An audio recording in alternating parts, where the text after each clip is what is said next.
Dokter menghujat pasien BPJS dipecat.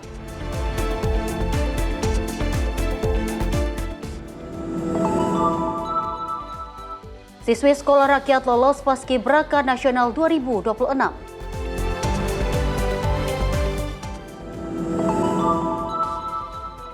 Destri Damayanti jadi calon tunggal Gubernur BI.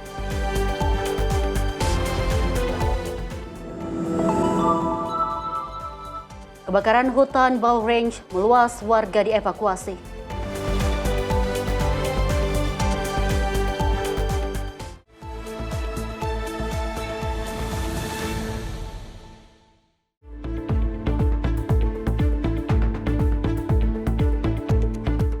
Halo pemirsa, selamat malam. Apa kabar? Anda menyaksikan Menyapa Indonesia Malam Sinpo TV bersama saya, Deo Manik. Sejumlah informasi terkini dalam sepanjang hari akan kami rangkum dari dalam negeri dan juga mancanegara. Inilah Menyapa Indonesia Malam Sinpo TV selengkapnya.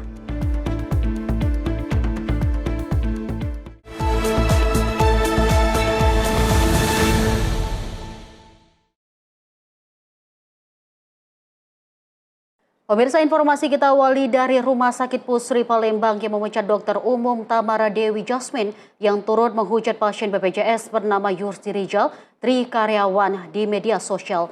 Dokter yang baru bekerja selama 2 bulan tersebut diberhentikan setelah manajemen rumah sakit melakukan evaluasi kinerja.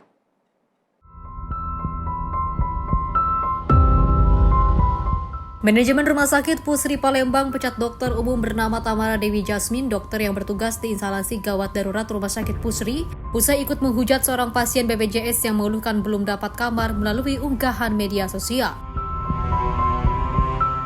Sang dokter turut mengomentari unggahan tersebut dengan kalimat yang dianggap tak pantas menggunakan akun Threads @tamdcs. Menurut pihak rumah sakit, sang dokter muda baru bekerja di Rumah Sakit Pusri sejak bulan Mei tahun 2026 lalu atau baru 2 bulan.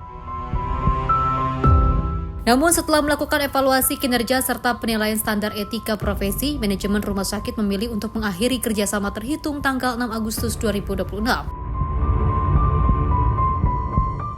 Berdasarkan hasil klarifikasi dan evaluasi, manajemen rumah sakit telah memutuskan untuk mengakhiri kerjasama dengan dokter TAMDCS tersebut.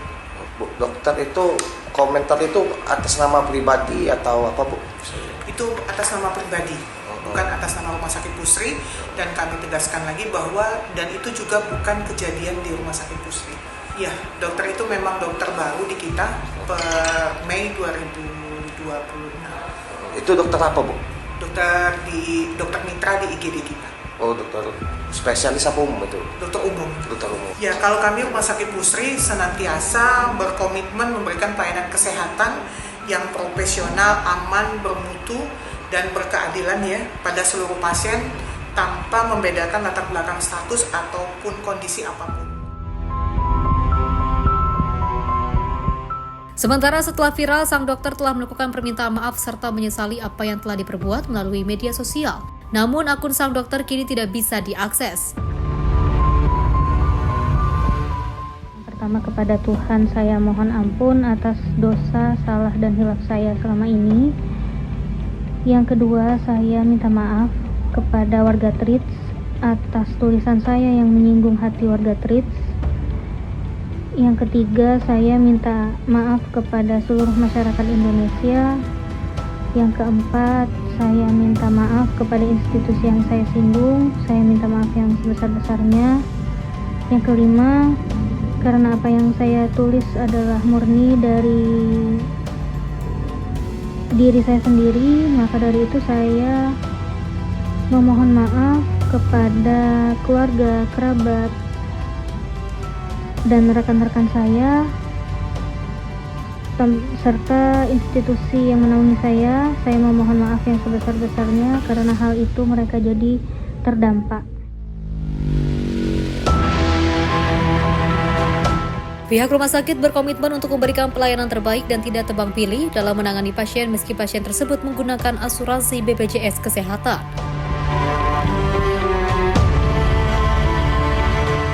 Dari Palembang, Sumatera Selatan, Yudo Handoko, Sinpo TV melaporkan.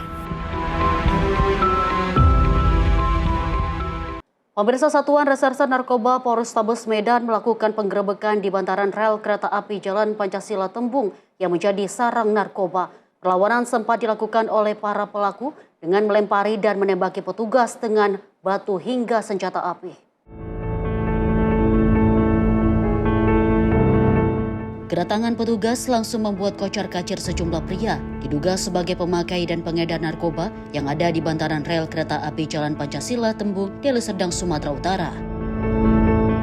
Petugas terpaksa melepaskan tembakan peringatan karena sebagian para pelaku berusaha melarikan diri agar tidak tertangkap.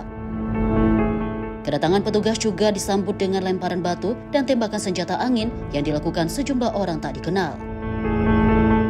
Dari penggerebekan tersebut, petugas berhasil meringkus 3 pria diduga sebagai pengedar narkoba dan menyita barang bukti 3 kg ganja, paket sabu-sabu, serta perangkat alat hisapnya. Kasat Narkoba Polrestabes Medan AKBP Rafli Yusuf Nugraha mengatakan sepanjang 300 meter di bantaran rel kereta api jurusan Medan Kuala Damu berdiri barak dan pondok yang dijadikan lokasi transaksi dan mengkonsumsi narkoba.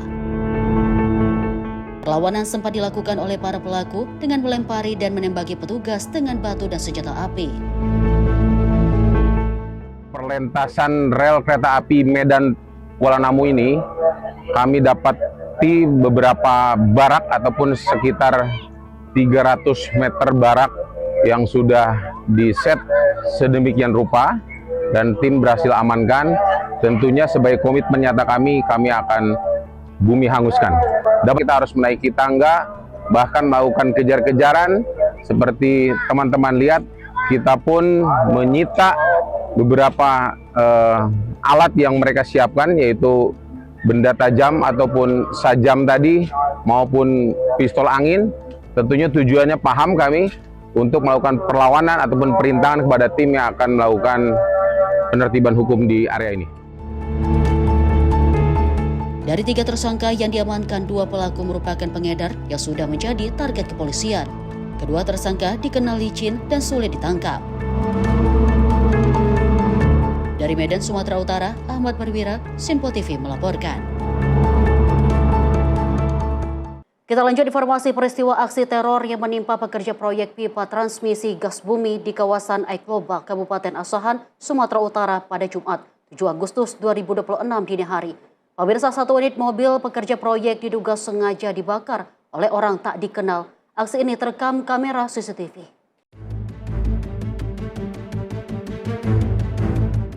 Rekaman CCTV memperlihatkan seseorang berada di sekitar mobil milik pekerja proyek Dusem di kawasan Aikloba, Kabupaten Asahan pada Jumat dini hari 7 Agustus 2026. Dalam rekaman ini, orang yang belum diketahui identitasnya terlihat menuangkan cairan ke arah samping mobil dan diduga sengaja membakarnya hingga api mulai menyala. Kobaran api dengan cepat membesar dan menghanguskan seluruh badan mobil milik pekerja proyek pipa ini. Rekaman CCTV kini diamankan guna membantu proses penyelidikan serta mengungkap identitas pelaku. Hingga kini belum ada keterangan resmi dari pihak kepolisian terkait motif, estimasi kerugian maupun perkembangan penyelidikan kasus dari peristiwa ini. Mutiara Aina Putri, tim redaksi Simpo TV melaporkan. Pemirsa, tragedi maut menimpa kejuaraan drag race dan drag bike di Kota Mobagu, Sulawesi Utara pada Minggu 9 Agustus 2026. Mobil peserta drag race mengalami kecelakaan dan menghantam belasan penonton yang berada di tepi jalan. 6 orang diantaranya meninggal dunia. Insiden kecelakaan maut terjadi saat gelaran kejuaraan drag race dan drag bike di sirkuit Jalan AP Moko Ginta, Kelurahan Upai, Kota Mobagu pada Minggu 9 Agustus 2026. Salah satu peserta drag race hilang kendali dan menghantam penonton yang berada di tepi jalan. Menurut data sementara, 16 orang dilaporkan menjadi korban dan 6 diantaranya meninggal dunia. Peristiwa menghebohkan area sirkuit membuat kejuaraan terpaksa dihentikan. Petugas bersama pihak terkait mengevakuasi para korban ke rumah sakit terdekat. Petugas kepolisian maupun penyelenggara belum memberikan keterangan resmi terkait kronologi maupun data pasti korban dalam peristiwa ini. Mutiara Aina Putri, tim redaksi Simpo TV melaporkan. Kita lanjut informasi dari Polres Garut yang mengungkap kasus pengeroyokan yang dilakukan sekelompok geng motor di kawasan Torogong, Kaler, Garut, Jawa Barat. Petugas mengamankan 22 terduga pelaku, sementara 3 orang lainnya buron. Rekaman CCTV ini memperlihatkan sekelompok geng motor melakukan penyerangan dan pengeroyokan di depan warung di wilayah Torogong, Kaler, Garut, Jawa Barat. 6 orang menjadi korban, 2 diantaranya mengalami luka cukup parah hingga harus mendapatkan perawatan medis. Petugas Satreskrim Polres Garut bergerak cepat meringkus 22 orang anggota geng motor. Berikut sejumlah barang bukti yang diduga digunakan saat aksi penyerangan. Berdasarkan hasil pemeriksaan, motif aksi penyerangan ini dipicu para pelaku tak terima ditegur warga saat melintas menggunakan motor dengan knalpot brong. Sehingga total dari 25 tersangka masih tersisa 3 tersangka dan saat ini masih dilakukan pengejaran. Dan perlu kami sampaikan bahwa kejadian tersebut diawali atau diwarnai sampai terjadinya pemicu tersebut dikarenakan para pelaku yang berjumlah 25 orang dengan beberapa kendaraan baik R2 maupun R4 yang saat ini sudah berhasil kita amankan itu sedang konvoy lah, katakanlah mereka sedang jalan-jalan dan kemudian korban diduga meneriaki karena beberapa pelaku menggunakan knalpot yang nanti mungkin kita bisa cek itu knalpotnya adalah knalpot brong. Dan ini juga menjadi konsen daripada Polres Garut untuk melakukan penindakan dan penertiban terhadap knalpot brong ke depan nantinya. Dan pada saat itu diteriaki berisik ataupun gandeng sia. Kemudian dari pelaku yang mendengar hal tersebut akhirnya memutar balik. Kemudian didatangilah si korban yang akhirnya teman-temannya ikut berputar balik dan mendatangi korban. Polisi masih melakukan pemeriksaan terhadap 22 orang pelaku yang diamankan. Sementara 3 orang lain yang identitasnya telah diketahui masih diburu petugas. Para pelaku dijerat pasal tindak pidana pengeroyokan yang mengakibatkan luka berat dengan ancaman hukuman maksimal 7 tahun penjara. Dari Garut, Jawa Barat, jurnalis Sinpo TV melaporkan. Pemirsa, setelah 2 hari pencarian, tim SAR gabungan menemukan seorang pemuda yang hilang saat berwisata di kawasan air terjun Jembatan Alam, Halmahera Utara, Maluku Utara. Korban ditemukan dalam kondisi meninggal dunia. Tim SAR gabungan menemukan Gedelti Pasaribu, 19 tahun yang dilaporkan hilang saat berwisata di kawasan air terjun Jembatan Alam, Kabupaten Halmahera Utara, Maluku Utara pada Minggu. Pencarian memasuki hari kedua pada Minggu pagi dengan membagi tim di sejumlah area yang diduga menjadi lokasi korban hilang. Tim SAR sempat melakukan penyelaman di kedalaman 4 hingga 5 meter, namun jarak pandang di bawah permukaan air sangat terbatas, bahkan hampir 0 meter, sehingga korban belum berhasil ditemukan. Pencarian kemudian dilanjutkan dengan penyisiran di permukaan air. Sekitar pukul 3:10 waktu Indonesia Timur, korban akhirnya ditemukan dalam kondisi meninggal dunia di sekitar lokasi kejadian. Korban kemudian dievakuasi ke darat dan dibawa ke RSUD Tobelo untuk diserahkan kepada pihak medis dan keluarga. Peristiwa terjadi pada Sabtu sore saat korban bersama teman-temannya berwisata di kawasan air terjun. Dari 8 orang yang berada di lokasi, 7 orang berhasil selamat, sementara 1 orang meninggal dunia. Setelah korban ditemukan dan diserahkan kepada keluarga, operasi SAR dinyatakan selesai dan seluruh unsur yang terlibat kembali ke satuan masing-masing. Tim redaksi Sinpo TV melaporkan.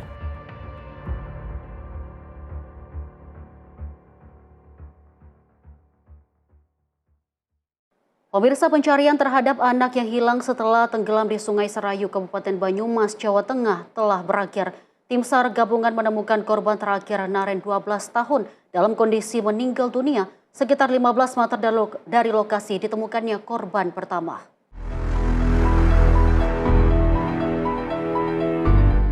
Operasi pencarian 3 anak yang tenggelam di Sungai Serayu, Kecamatan Kabasen, Kabupaten Banyumas, Jawa Tengah akhirnya membuahkan hasil. 2 anak ditemukan tewas dan tenggelam di Sungai Serayu, Banyumas, sementara 1 korban lainnya berhasil menyelamatkan diri. Korban terakhir, Naren 12 tahun, ditemukan tim SAR gabungan pada Sabtu 8 Agustus 2026 sekitar pukul 9:28 waktu Indonesia Barat. Korban ditemukan di kedalaman sekitar 1,5 meter, sekitar 15 meter ke arah hilir dari lokasi korban pertama ditemukan. Setelah ditemukan, korban kemudian dievakuasi dan dibawa untuk penanganan lebih lanjut. Dengan ditemukannya kedua korban yang sebelumnya dinyatakan hilang, operasi pencarian dan pertolongan resmi dihentikan. Diketahui peristiwa bermula saat 8 anak sedang bermain air dan berenang di kawasan Sungai Serayu. Diduga 3 anak mengalami kesulitan berenang hingga akhirnya terbawa ke bagian sungai yang lebih dalam. Tim redaksi Simpo TV melaporkan. Kita beralih dengan informasi lainnya dari Menteri Sekretaris Negara Prasetyo Hadi yang mengatakan pemerintah akan terus berupaya untuk melakukan pemadaman titik api yang terjadi di kawasan Taman Nasional Bromo Tengger Semeru, Jawa Timur agar tidak meluas. Taman Nasional Bromo Tengger Semeru, Jawa Timur kini mengalami kebakaran hutan dan lahan atau karhutla yang disebabkan oleh musim kemarau. Kebakaran hutan dan lahan tersebut telah meluas mencapai 520 hektar berdasarkan dari Balai Besar Taman Nasional Bromo Tengger Semeru.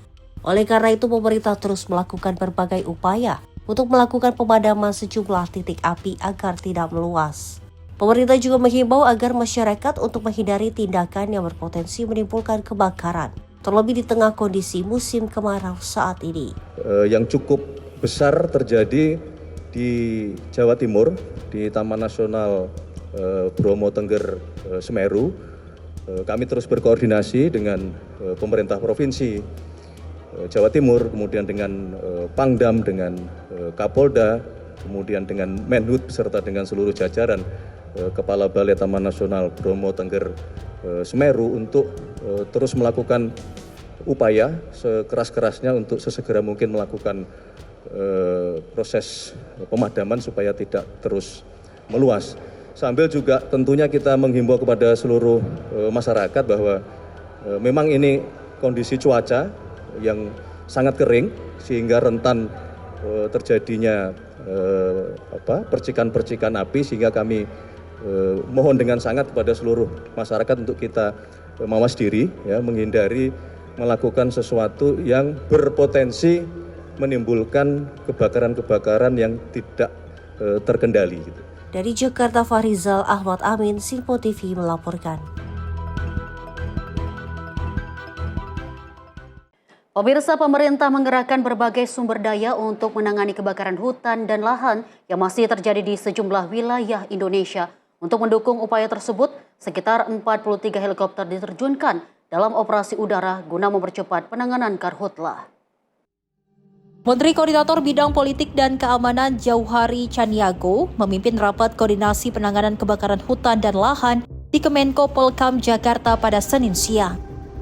Rakor ini turut dihadiri Menteri Kehutanan, Menteri Lingkungan Hidup, Kepala BNPB, serta sejumlah kementerian dan lembaga terkait.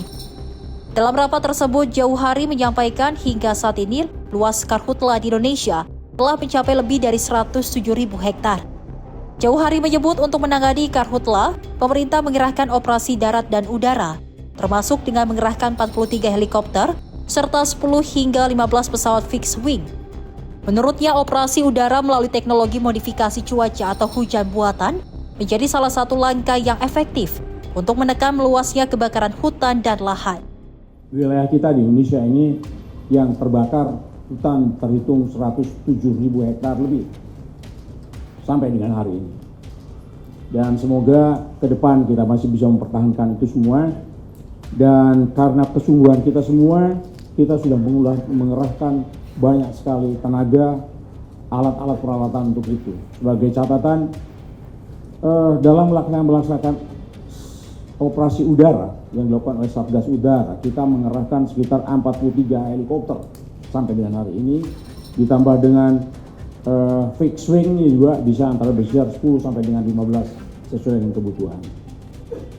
Kemudian kalau Satgas Darat banyak sekali yang disiapkan, banyak sekali, dan kekuatan yang tercantum cukup banyak di dalam. Melihat situasi seperti sekarang ini, upaya yang paling tepat, operasi yang paling tepat dilakukan adalah yang efektif. Operasi udara sebetulnya sangat efektif, menimbulkan hujan buatan yang dilakukan oleh BNPB. Dari Jakarta, Cihan Nabila, Mutia Anggiani, Simpo TV melaporkan. Pemirsa, Istana prioritaskan warga yang belum mengikuti Hari Ulang Tahun RI. Informasinya usai jeda. Tetaplah bersama kami di Sinpo TV.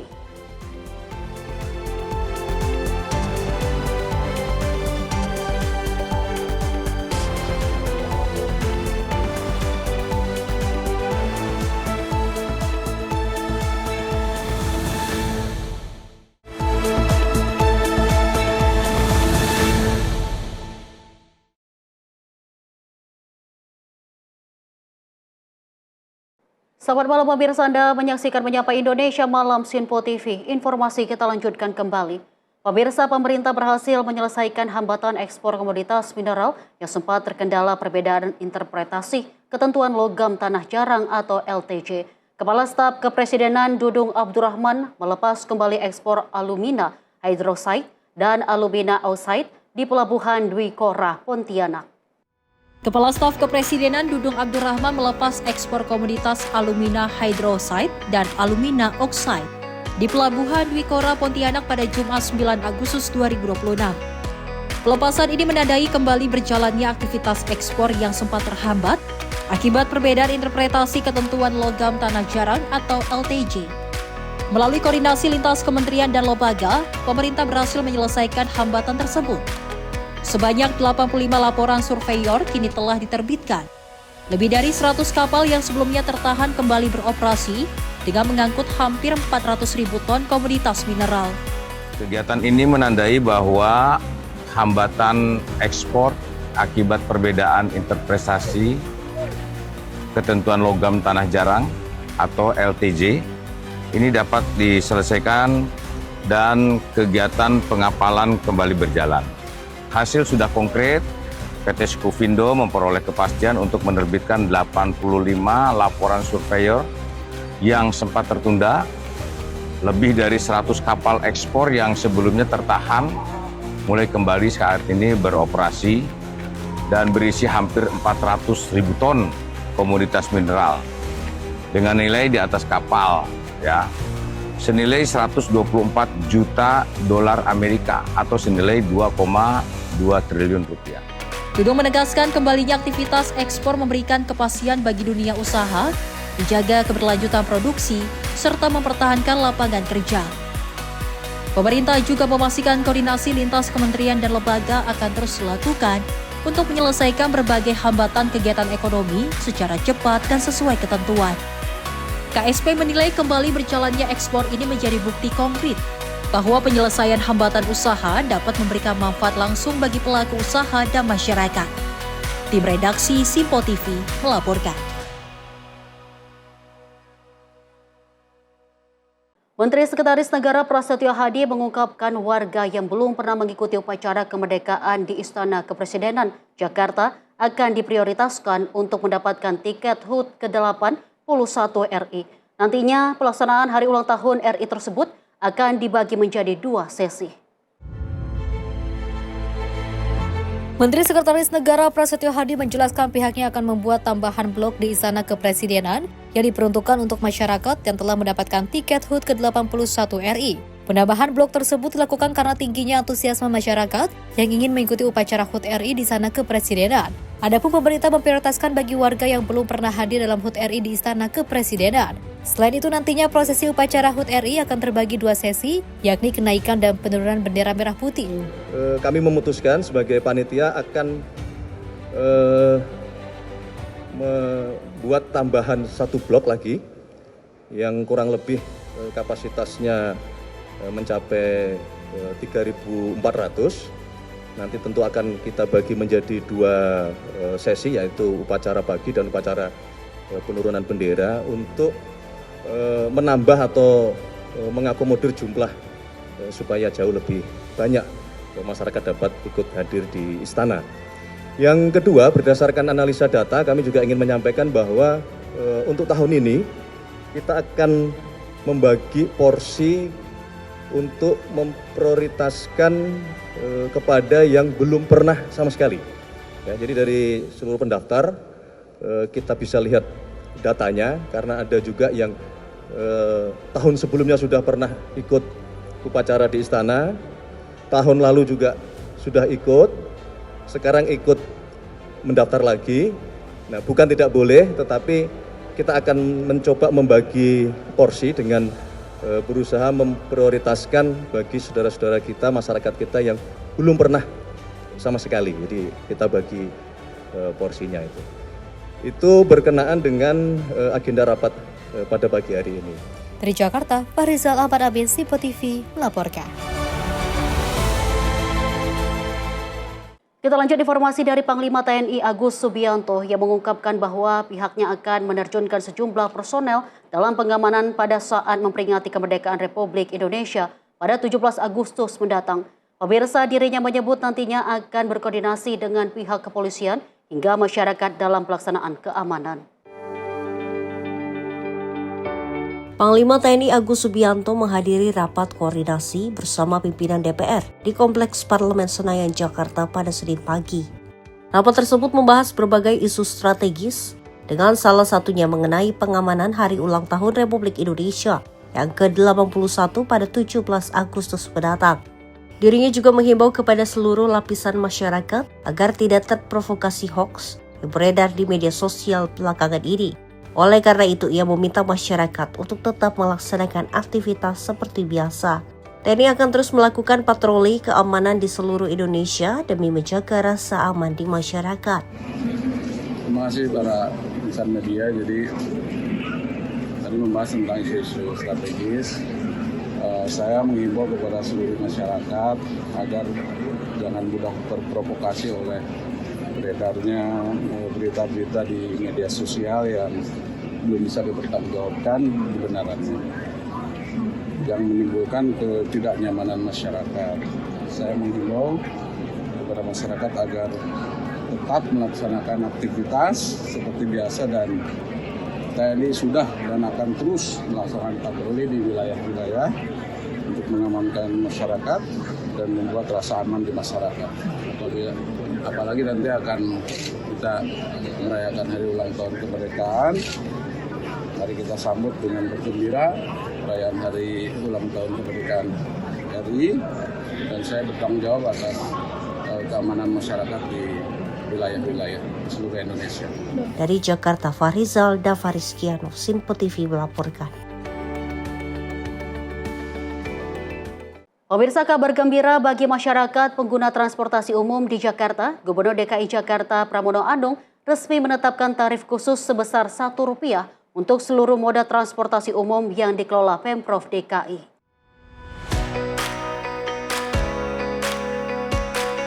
Berbagai cara dilakukan dalam rangka memperingati Hari Kemerdekaan Republik Indonesia ke-81. Gubernur DKI Jakarta Pramono Anung mengaku telah menyiapkan kado spesial bagi masyarakat, di mana seluruh moda transportasi umum yang dikelola Pemprov DKI seperti Transjakarta, MRT dan LRT Jakarta hingga Mikrotrans dapat dinikmati hanya dengan tarif Rp1 pada tanggal 17 Agustus mendatang. Kado spesial berupa tarif khusus ini diharapkan dapat memudahkan mobilitas masyarakat yang ingin merayakan momentum Hari Kemerdekaan di berbagai sudut kota Jakarta. Sekalian, yang terakhir dari saya, tanggal 17 Agustus kita akan menyambut Hari Kemerdekaan. Dan untuk itu, sebagai Gubernur Jakarta, saya memutuskan untuk memberikan kado semua transportasi pada tanggal 17 Agustus yang dikelola oleh pemerintah DKI Jakarta, bayarnya hanya Rp1 saja.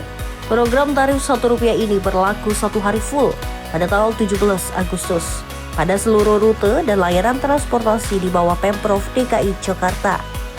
Warga dihimbau tetap siap dengan kartu uang elektronik untuk proses tapping saat berpergian. Dari Jakarta, Tio Malau, Simpo TV melaporkan.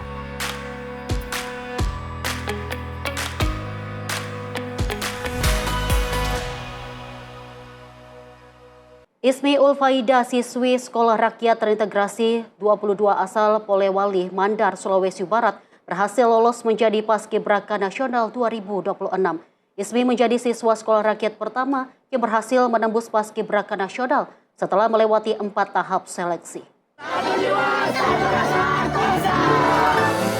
Perjuangan Ismi Ulfaida untuk menjadi bagian dari Paskibraka Nasional 2026 tidak ditempuh dalam waktu singkat.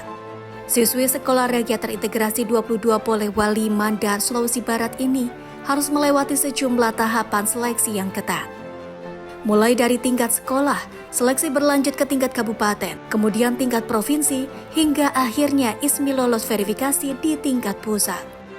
Keberhasilan ini sekaligus menjadikannya sebagai siswa sekolah rakyat pertama yang berhasil menembus Paskibraka nasional.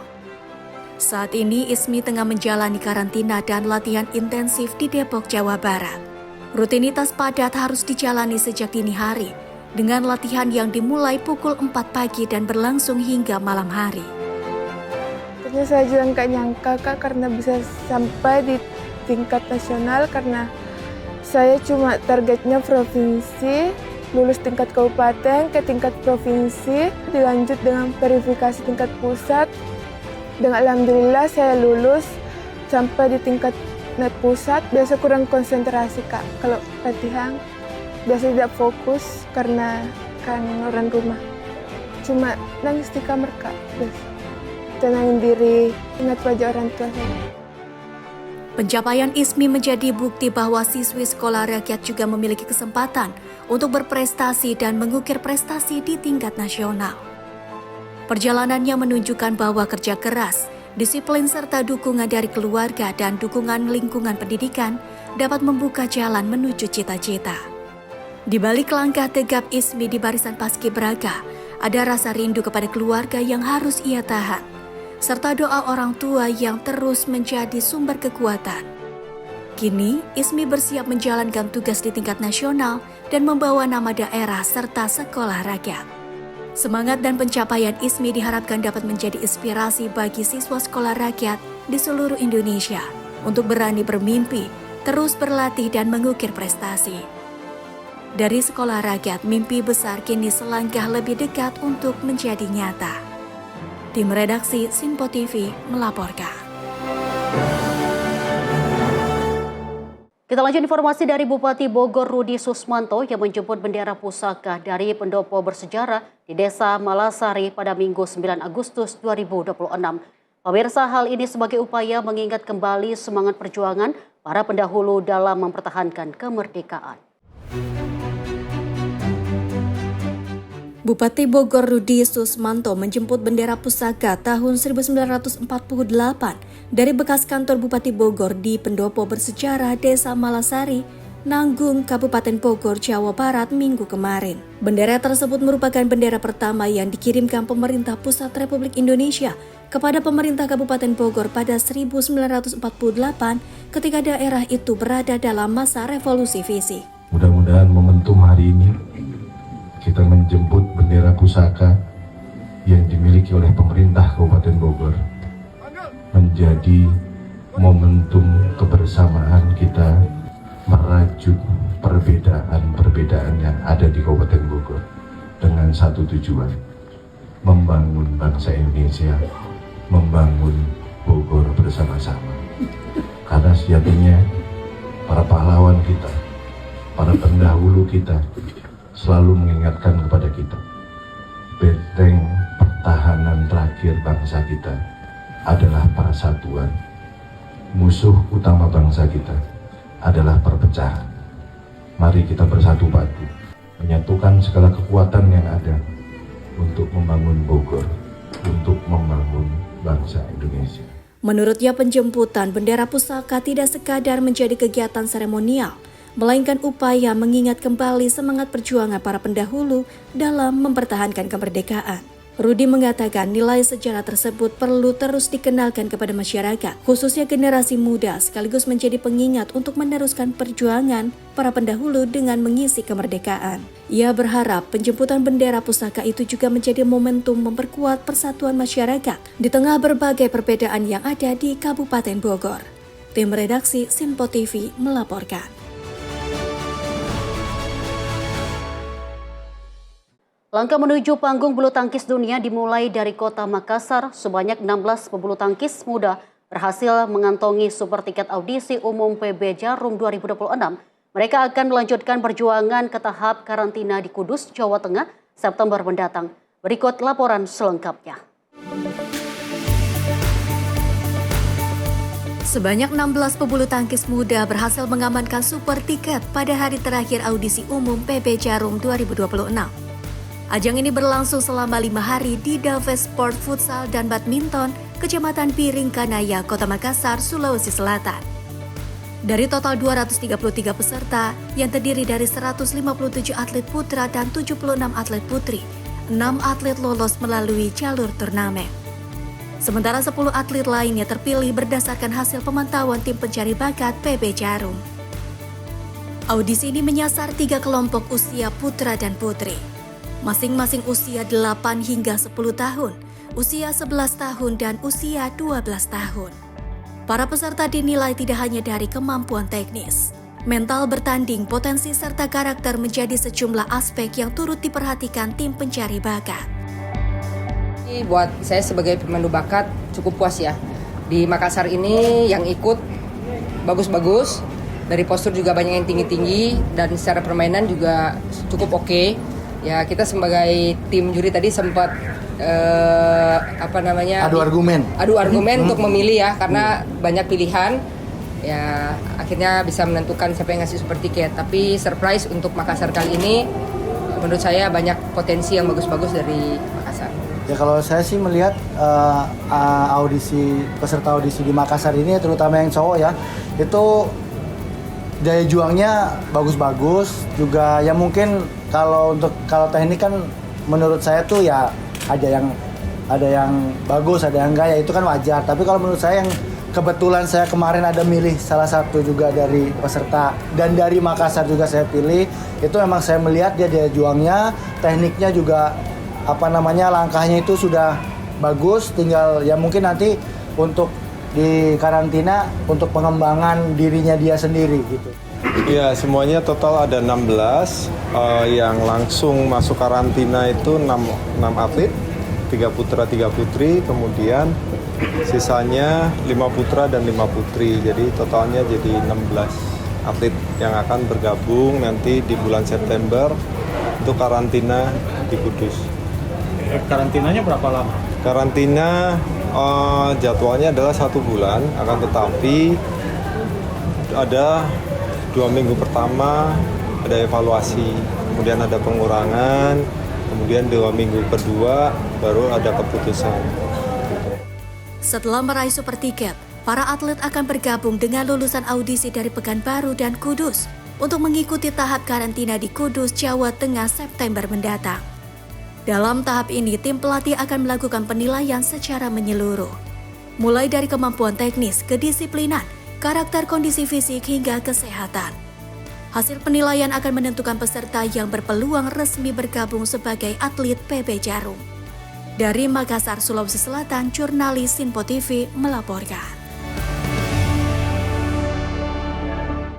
Kita lanjut informasi dari Seskap Teddy Indrawijaya yang memberikan motivasi kepada siswa Sekolah Rakyat Curug Legok Kabupaten Tangerang, Banten pada Sabtu 8 Agustus 2026. Menurut Teddy, pembangunan sekolah rakyat merupakan bagian dari upaya Presiden Prabowo Subianto memastikan seluruh anak Indonesia memperoleh kesempatan bersekolah.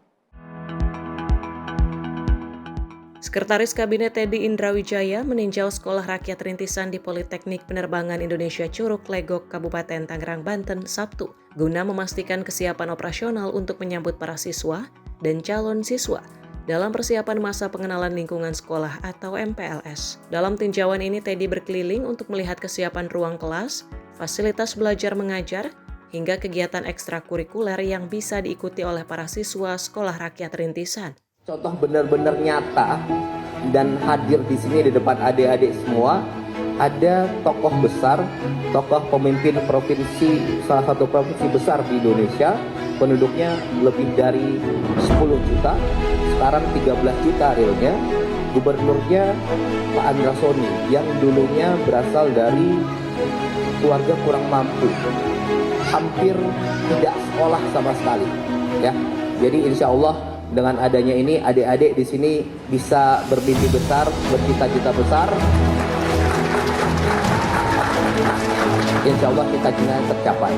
Menurut Teddy, pembangunan sekolah rakyat merupakan bagian dari upaya Presiden Prabowo Subianto memastikan seluruh anak Indonesia memperoleh kesempatan bersekolah. Teddy mengatakan, Saat ini sekitar 43.000 anak telah mendapatkan kesempatan belajar melalui sekolah rakyat. Tak sekedar belajar di ruang kelas, kata Teddy. Para siswa mendapatkan dukungan asrama, perlengkapan sekolah, makanan, layanan kesehatan, serta pendidikan ilmu dan adab, sehingga berani bermimpi dan memiliki cita-cita besar. Dalam kesempatan tersebut, Teddy juga melakukan dialog dengan para siswa sekaligus memberikan motivasi agar anak-anak tetap percaya diri untuk memiliki cita-cita di tengah keterbatasan. Tim redaksi Sinpo TV melaporkan.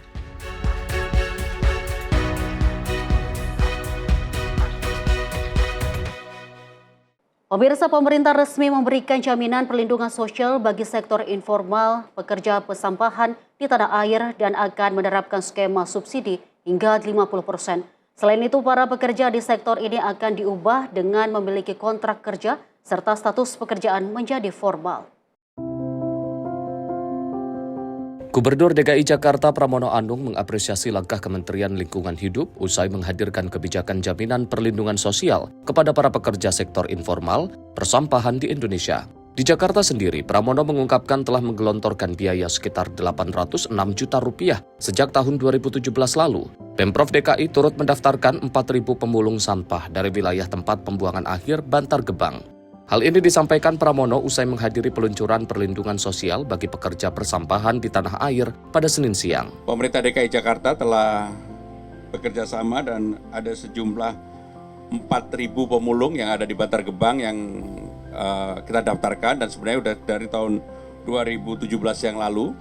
Yang terakhir di tahun 2026 kemarin kurang lebih kita mengeluarkan ininya sekitar 806 juta rupiah.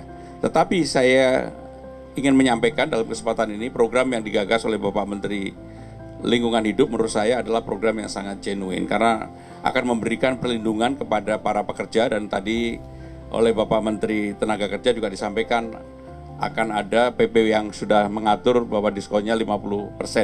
Menteri Lingkungan Hidup Muhammad Jumhur Hidayat menjelaskan, saat ini pihaknya tengah merancang regulasi baru mengenai para produsen penghasil sampah plastik untuk mengalokasikan biaya per bungkus agar dapat membantu penghasilan bagi pemulung sampah. Kementerian Lingkungan Hidup sedang mempersiapkan satu regulasi baru yang akan mengatur bagi para produsen yang menghasilkan sampah-sampah plastik, ya, mereka akan mengalokasikan sedikit anggaran per bungkus gitu ya, sehingga nanti akan terkumpul dana dari seluruh produsen-produsen itu dengan angka yang cukup besar, dan mereka yang sekarang informal, Pak, itu nanti mereka akan bisa menjadi formal karena mereka akan mungkin berkontrak kerja dengan yang disebut dengan PRO. Kementerian Ketenagakerjaan juga turut menyiapkan peraturan pemerintah mengenai penyaluran subsidi atas jaminan keselamatan kerja dan jaminan kematian bagi para pemulung sampah di Indonesia. Selain itu, Menaker Yasirli telah menerima usulan pergantian penamaan pemulung sampah menjadi pepilah sampah dari Kementerian Lingkungan Hidup. Jadi kami dari Kementerian Ketenagakerjaan tentu kita sangat mengapresiasi sebuah kolaborasi yang luar biasa.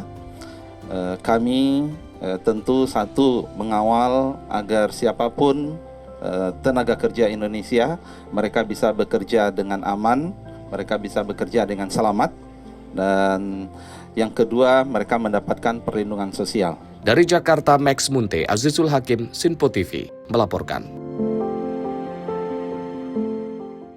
Pemerintah akan mempercepat proses balik nama sertifikat tanah maksimal selesai dalam waktu 10 hari. Kebijakan ini akan mulai diluncurkan pada 17 Agustus 2026, bertepatan dengan HUT ke-81 Kemerdekaan Republik Indonesia.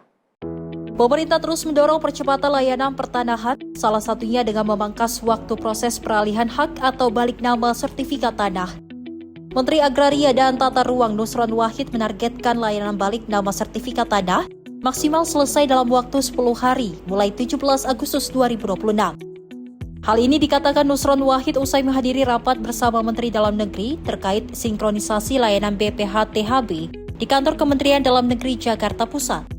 Dengan janji kami bahwa mulai tanggal 17 Agustus tahun ini, tahun 2026, sebagai bentuk kado Indonesia Merdeka, kami akan melaunching pelayanan peralihan hak atau balik nama lah kalau orang gampangnya bilang tanah yang semula belum terukur kapan selesainya, akan kami launching bahwa pelayanan peralihan hak maksimal 10 hari. Mulai 17 Agustus untuk tahap pertama di 17 kabupaten kota. Nusron menyebut dari 41 kabupaten kota tersebut, jumlah layanan pertanahan yang tercakup sudah mendekati 50% dari total pelayanan. Salah satu kendala yang dinilai memperlambat proses balik nama menurutnya adalah verifikasi atau validasi pembayaran bea perolehan hak atas tanah dan bangunan atau BPHTB di masing-masing pemerintah daerah. Untuk mempercepat proses tersebut, Kementerian Agraria dan Tata Ruang bersama Kementerian Dalam Negeri melakukan sinkronisasi layanan BPHTB, layanan pertanahan, serta integrasi data perpajakan dan pertanahan. Sementara itu, Menteri Dalam Negeri Tito Karnavian menyebut keterlambatan terjadi karena sejumlah kendala, mulai dari belum terintegrasinya data, belum adanya standarisasi, terbatasan sumber daya manusia, hingga masalah jaringan internet di sejumlah daerah. Kerjasama antara Kemendagri dengan Kementerian ATR BPN sudah tertangani tadi MOU-nya menjadi payung hukum bagi kerjasama antara Pemda, karena BPHTB, bea perolehan hak atas tanah bangunan, itulah retribusi tingkat kabupaten kota dalam rangka pembuatan sertifikat. Nilainya itu 5% dari nilai jual objek pajak. Nah ini ada yang melibatkan kewenangan dari Pemda, termasuk penentuan NJOP dan prosesnya sampai terbit BPHTB. Nah BPHTB ini baru setelah terbit akan menjadi dasar untuk menerbitkan sertifikat yang menjadi kewenangan Kementerian ATR BPN. Melalui kerjasama kedua kementerian, pemerintah mendorong pemerintah daerah dan kantor pertanahan di tingkat kabupaten kota untuk segera bersinergi. Langkah ini diharapkan dapat menyelesaikan berbagai kendala dalam proses penerbitan BPHTB, sehingga proses penerbitan sertifikat tanah juga dapat dipercepat. Dari Jakarta, Tio Malau, Simpo TV melaporkan. Pemirsa, informasi kita lanjut dari kebijakan Presiden Prabowo Subianto yang menyebut pemerintah telah membangun hampir 2.500 jembatan di berbagai desa di Indonesia. Selain itu, lebih dari 70.000 sekolah ditargetkan diperbaiki hingga akhir 2026. Hari ini kita sudah mendekati 2.500 jembatan seluruh desa-desa di Indonesia. Dan kita akan selesaikan dalam 3 tahun yang akan datang. Semua sekolah di Indonesia akan kita perbaiki. Presiden Prabowo Subianto mengungkapkan, pemerintah telah membangun hampir 2.500 jembatan di berbagai desa di Indonesia. Pembangunan ini ditujukan untuk memperkuat konektivitas dan mendukung aktivitas masyarakat. Menurut Presiden Prabowo, pembangunan jembatan tersebut didukung oleh dana desa yang telah berjalan selama 10 tahun. Selain infrastruktur desa, pemerintah juga mempercepat perbaikan fasilitas pendidikan dengan target lebih dari 70.000 sekolah direhabilitasi hingga akhir 2026. Hari ini kita sudah mendekati 2.500 jembatan seluruh desa-desa di Indonesia. Dana desa sudah kita berikan, sudah berjalan 10 tahun. 1 miliar satu desa 1 tahun. Jembatan di desa harganya mungkin 400 juta.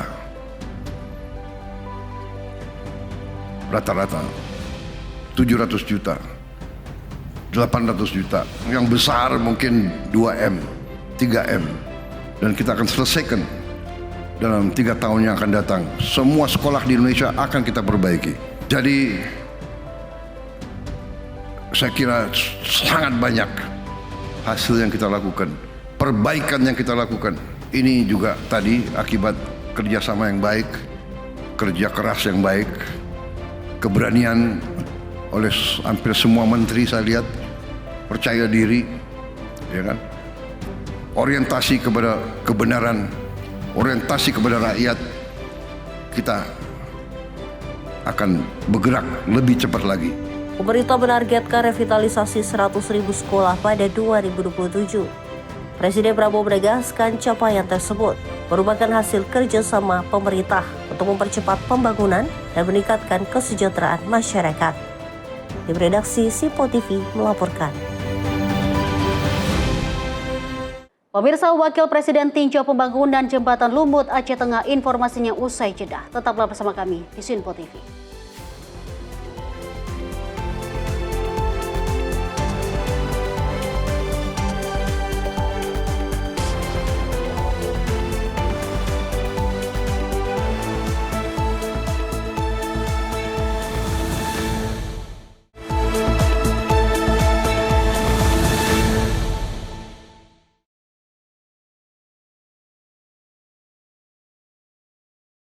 Selamat malam pemirsa, Anda kembali menyaksikan Menyapa Indonesia Malam dan masih bersama saya, Deo Manik.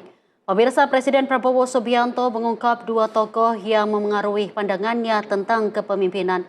Menurut Presiden, keduanya memberikan pelajaran tentang tanggung jawab seorang pemimpin kepada rakyat.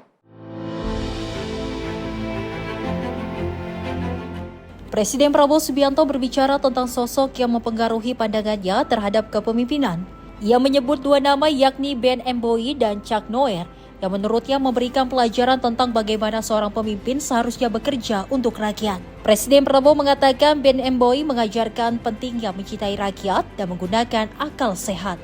Sementara dari Chuck Noer, Presiden mendapat pesan bahwa tugas pemimpin adalah bekerja agar rakyat kecil bisa tersenyum dan memiliki harapan. Menjadi pemimpin sebetulnya tidak rumit. Ingat dua hal beliau sampaikan saya.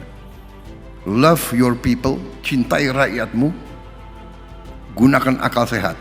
Jadi kebijakan itu akal sehat. Kebijakan hilirisasi, kebijakan swasembada, semua itu akal sehat. Pak Muhammad Nur, Cak Nur, berapa bulan sebelum meninggal beliau cerita sama saya, Prabowo, tugas pemimpin itu sebetulnya sederhana. Bekerja, yen wong cilik iso gemuyu. Pemimpin bekerja agar orang yang paling lemah, orang yang kecil, orang yang paling miskin bisa senyum, bisa ketawa. Artinya kalau orang yang sangat lemah, sangat tidak berdaya bisa senyum dan ketawa, dia mulai punya harapan. Kita bekerja memberi harapan kepada rakyat kita yang paling tidak berdaya. Manakala keputusan yang kita ambil adalah didasari oleh cinta kepada rakyat dan akal sehat, kita tidak akan meleset. Hasilnya akan cepat kelihatan. Tapi keberanian harus juga ditopang oleh nilai kebaikan, nilai kebajikan, nilai-nilai empati. Diketahui Ben Emboi merupakan Gubernur Nusa Tenggara Timur periode 1978 hingga 1988. Sedangkan Chuck Noer atau Raden Panji Muhammad Noer pernah menjabat sebagai Gubernur Jawa Timur pada 1967 hingga 1976. Keduanya disebut Presiden Prabowo sebagai sosok yang meninggalkan teladan dalam cara memimpin dan berpihak kepada masyarakat. Tim redaksi Simpo TV melaporkan. Masih dalam informasi dari Presiden Prabowo Subianto yang mendorong perbaikan kualitas buku pelajaran untuk siswa SD hingga SMA. Pemirsa, pemerintah akan membandingkannya dengan buku pelajaran dari sejumlah negara lain sebagai referensi. Pemerintah tengah menyiapkan langkah untuk meningkatkan kualitas buku ajar bagi siswa SD hingga SMA. Menteri Sekretaris Negara Prasetyo Hadi mengatakan, upaya tersebut dilakukan atas arahan Presiden Prabowo Subianto dengan mempelajari dan membandingkan buku ajar Indonesia dengan sejumlah negara ASEAN. Prasetyo menyebut ada 3 fokus utama yang menjadi perhatian, yakni penguatan nilai nasionalisme dan kebangsaan, peningkatan kualitas buku matematika, serta buku bahasa Inggris. Menurutnya, materi pembelajaran perlu disesuaikan dengan kebutuhan dan karakteristik siswa Indonesia. Petunjuk dari Bapak Presiden untuk kita diminta mempelajari buku-buku pelajaran sekolah mulai dari SD, SMP, dan SMA yang kemudian beliau minta untuk kita perbandingkan dengan beberapa negara-negara sahabat kita. Contoh misalnya ada dari Thailand, kemudian Malaysia, Brunei, Timor Leste ada, Kamboja ada, Vietnam ada, Singapura ada, khususnya ASEAN. Nah, ini Pak Seskap yang mendatangkan seluruh buku-buku ini untuk kemudian kita membentuk satu tim yang sekarang sudah bekerja, beberapa kali sudah rapat. Ini adalah tim gabungan yang di situ melibatkan Kementerian Dikti-Saintek, melibatkan Kementerian Pendidikan Dasar dan Menengah, melibatkan Bappenas, termasuk juga melibatkan BRIN yang kemarin juga menyampaikan hal yang sama, bahwa masalah pendidikan sebagaimana Bapak Presiden sampaikan adalah fondasi dasar kita yang harus kita perkuat. Kita harus berinvestasi secara serius di dunia pendidikan, tidak hanya infrastrukturnya, tidak hanya kualitas guru pengajarnya, tidak hanya kualitas sarana prasarannya, tetapi juga termasuk buku-bukunya. Jadi silahkan siang hari ini boleh dilihat dan nanti coba diperbandingkan. Intinya kita mau memperbaiki kualitas buku ajar bagi seluruh adik-adik peserta didik kita mulai dari SD, SMP maupun SMA, dan nanti idenya tidak hanya yang berbentuk fisik, ada juga yang kita memanfaatkan teknologi, jadi bisa di scan, bisa di download, kemudian connect dengan interaktif flat panel yang sekarang sudah dibagi di hampir seluruh sekolah kita meskipun masih dalam jumlah. Sebagai tindak lanjut, pemerintah akan membentuk tim gabungan yang melibatkan Kemendikti-Saintek, Kemendikdasmen, Bappenas, dan BRIN untuk melakukan kajian komparatif. Selain menerbitkan buku dalam bentuk fisik, pemerintah juga akan menyediakan versi digital yang dapat diunduh dan terintegrasi dengan papan interaktif digital. Tim redaksi Simpo TV melaporkan.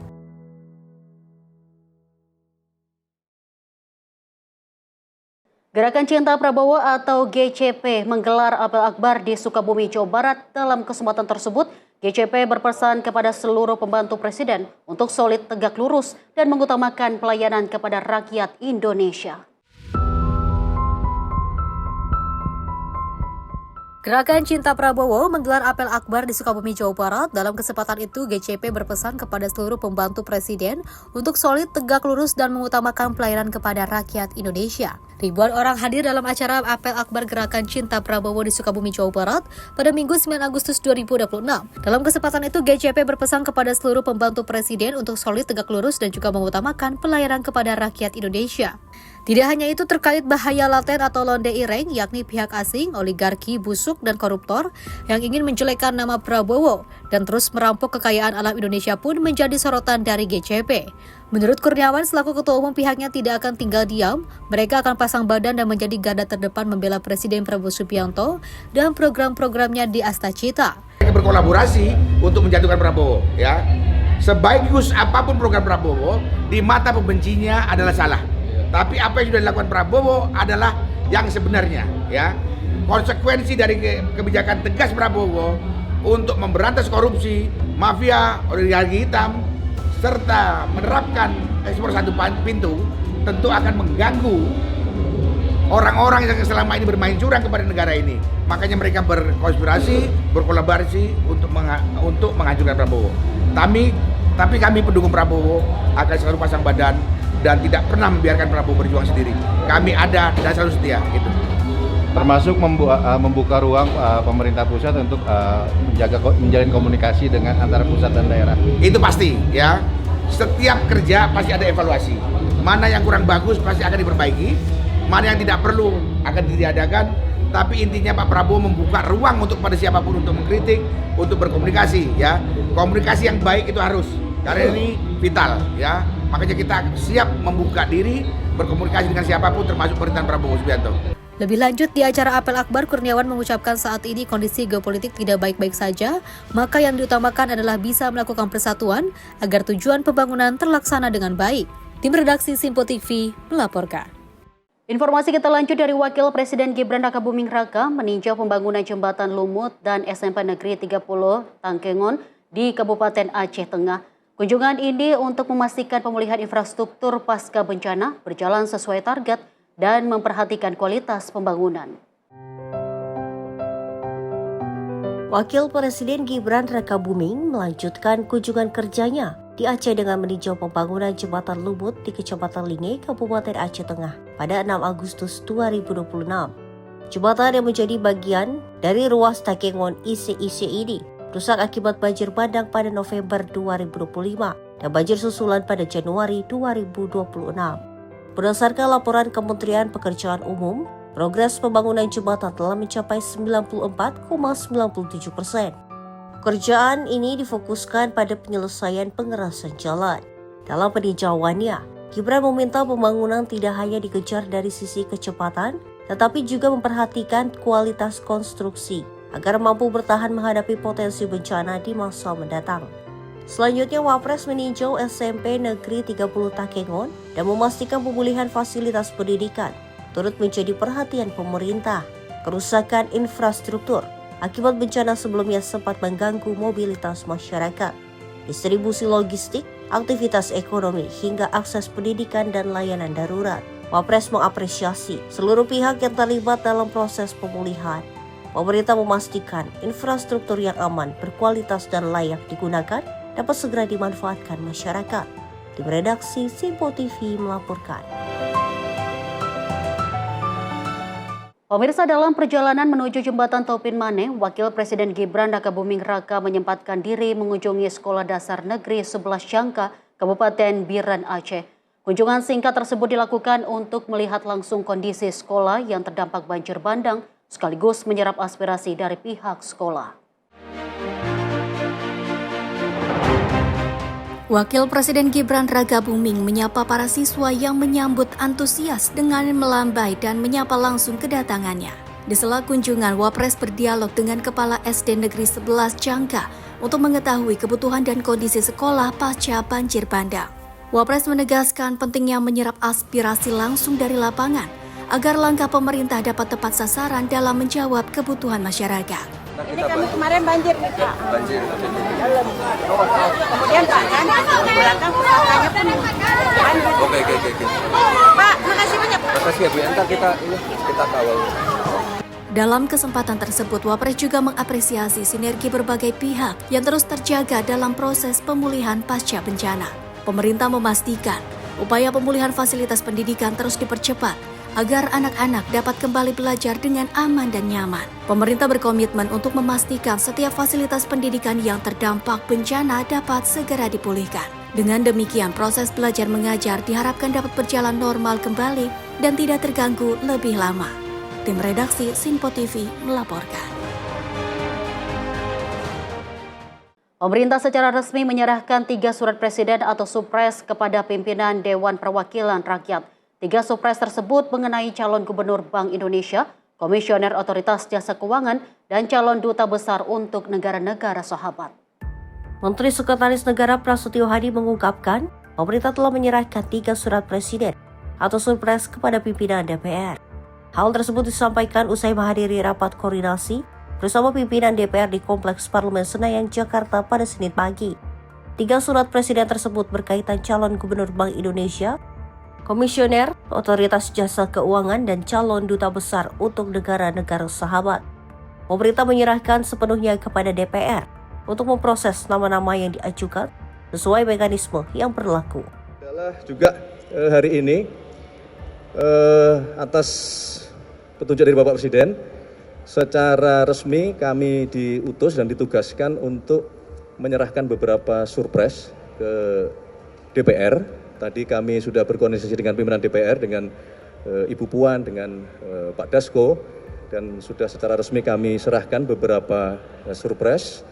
Yang pertama adalah surpres mengenai calon definitif Gubernur Bank Indonesia beserta dengan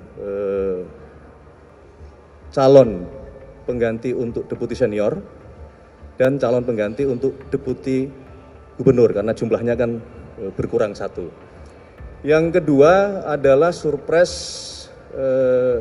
Komisioner OJK. Yang ketiga adalah surpres calon-calon duta besar untuk negara-negara sahabat. Jadi itu yang dapat kami laporkan, sekalian rapat koordinasi, sekaligus kami menyerahkan surpres secara resmi kepada DPR untuk selanjutnya kami serahkan mekanisme ke Dewan Perwakilan Rakyat sesuai dengan peraturan dan perundang-undangannya. Dari Jakarta, Fahrizal Ahmad Amin, Sinpo TV melaporkan.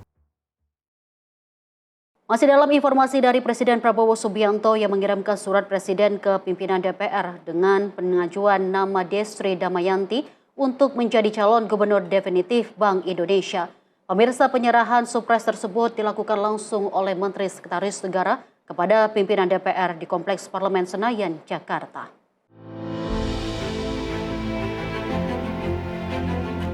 Presiden Prabowo Subianto mengusulkan pejabat sementara Gubernur Bank Indonesia Destri Damayanti untuk menjadi calon gubernur definitif Bank Indonesia. Pengusulan tersebut tertuang dalam surat Presiden yang dibawa langsung oleh Menteri Sekretaris Negara Prasetyo Hadi kepada pimpinan DPR. Nantinya pimpinan DPR akan menindaklanjuti supres nama calon gubernur BI dengan menugaskan Komisi 11 DPR sebagai mitra kerja Bank Indonesia. Oh, ini artinya nanya nama nih ya. Ya, meskipun kewenangan DPR, tapi karena ditanya wartawan juga kan, teman-teman media pasti juga menunggu ya. Jadi namanya tunggal, ya satu nama, yaitu atas nama Ibu Destri Damayanti. Yang sekarang beliau menjabat sebagai pejabat gubernur sementara. Besok secara resmi pimpinan DPR pasti akan menyampaikan kepada teman-teman media dan kepada masyarakat. Dari Jakarta, Fahrizal Ahmad Amin, Sinpo TV melaporkan. Disub DKI Jakarta meluncurkan call center 1500813 untuk membantu masyarakat menangani berbagai masalah transportasi di Jakarta. Layanan tersebut menyediakan 5 layanan gratis, salah satunya pemanduan kendaraan jenazah. Dinas Perhubungan DKI Jakarta meluncurkan call center 1500813 untuk membantu masyarakat menangani berbagai masalah transportasi di Jakarta. Layanan yang diberi nama Satu Nomor Solusi Transportasi Jakarta itu menyediakan 5 layanan gratis, salah satunya pemanduan kendaraan jenazah. Fungsi dan manfaat dari call center 1500813 yang mengusung Satu Nomor Solusi Transportasi Jakarta adalah melayani 5 jenis layanan. Yang pertama adalah derek kendaraan secara gratis. Yang kedua adalah pemanduan kondisi darurat. Yang berikutnya adalah pemanduan kendaraan jenazah. Sehingga dengan demikian hal yang selalu salah satu problem utama di Jakarta adalah pengangkutan jenazah. Dilakukan secara pemanduannya secara gratis. Kemudian pengaduan sarana dan prasarana lalu lintas, serta yang terakhir adalah penanganan kalau terjadi musibah di lapangan. Gubernur DKI Jakarta Pramono Anung mengatakan, masyarakat dapat menghubungi nomor tersebut untuk mendapatkan bantuan dari petugas Dishub. 5 layanan tersebut yakni derek kendaraan secara gratis, pemanduan kondisi darurat, pemanduan kendaraan jenazah, pengaduan sarana dan prasarana lalu lintas, serta penanganan kejadian atau musibah di lapangan. Salah satu layanan yang disediakan adalah pemanduan kendaraan jenazah. Pramono mengatakan layanan tersebut diberikan secara gratis karena pengangkutan jenazah masih menjadi salah satu persoalan yang kerap dihadapi masyarakat di Jakarta. Dengan layanan ini, masyarakat yang membutuhkan pemanduan kendaraan jenazah dapat menghubungi call center Dishub DKI di nomor 1500813. Pramono mengatakan layanan call center tersebut beroperasi selama 24 jam setiap hari. Sebanyak 52 petugas disiapkan untuk melayani laporan masyarakat secara bergantian. Tim redaksi Sinpo TV melaporkan. Pemirsa, Kementerian Perhubungan meluncurkan Erlehub sebagai sistem penegakan hukum berbasis rekaman elektronik untuk menekan pelanggaran kendaraan angkutan barang lebih dimensi dan lebih muatan atau odol. Sistem ini diharapkan memperkuat upaya pemerintah menuju zero odol. Menteri Perhubungan Dudi Purwagadi meresmikan peluncuran Erlehub untuk memperkuat pengawasan dan penegakan hukum terhadap kendaraan angkutan barang pada Senin. Sistem ini memanfaatkan rekaman elektronik sebagai alat bukti pelanggaran kendaraan yang memiliki dimensi atau muatan melebihi ketentuan. Saat ini Erlehub telah memiliki 51 titik pantau, terdiri dari 26 titik di unit pelaksanaan penimbangan kendaraan bermotor atau UPPKB dan 25 titik di sejumlah ruas jalan tol. Setelah melalui tahap uji coba, sosialisasi Etel Hub akan terus dilakukan kepada para pemangku kepentingan hingga Desember 2026. Penanganan odol harus dilakukan dari hulu sampai hilir. Tanggung jawab juga tidak boleh selalu berhenti pada pengemudi.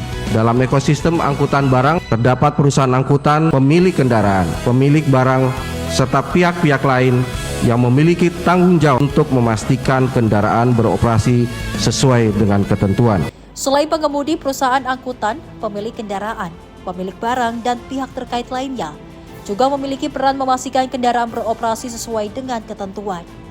Melalui Etel Hub, pemerintah berharap pengawasan dapat berjalan lebih efektif, transparan, dan mendorong terwujudnya angkutan barang yang lebih aman. Tim redaksi Simpo TV melaporkan. Menteri UMKM RI Maman Abdurrahman mengajak Asosiasi Pengusaha Pengelasan Indonesia atau APPI untuk menjadi mitra pemerintah dalam meningkatkan kapasitas pengusaha pengelasan. Pemirsa, hal ini disampaikan Menteri Maman saat menghadiri Deklarasi Nasional APPI di Cikarang pada 8 Agustus 2026. Menteri UMKM RI Maman Abdurrahman menghadiri Deklarasi Nasional Asosiasi Pengusaha Pengelasan Indonesia atau API di Cikarang, Jawa Barat pada Sabtu 8 Agustus 2026. Dalam kesempatan itu, Menteri Maman mengajak API untuk menjadi mitra pemerintah dalam memperluas pasar dan meningkatkan kapasitas pengusaha pengelasan. Menteri Maman menegaskan bahwa UMKM bukan hanya modal, tapi juga pasar untuk menyerap produk yang dihasilkan. Oleh karena itu, Menteri Maman menuturkan bahwa pemerintah terus mendorong pasar domestik yang sehat dan mengendalikan impor yang tidak diperlukan. Tim redaksi Simpo TV melaporkan. Pemirsa, informasi kita lanjut dari Menteri Kebudayaan Fadlizon yang menyoroti upaya pemulangan benda-benda budaya Indonesia dari luar negeri. Upaya tersebut dilakukan melalui kerjasama dengan sejumlah negara, termasuk Amerika Serikat.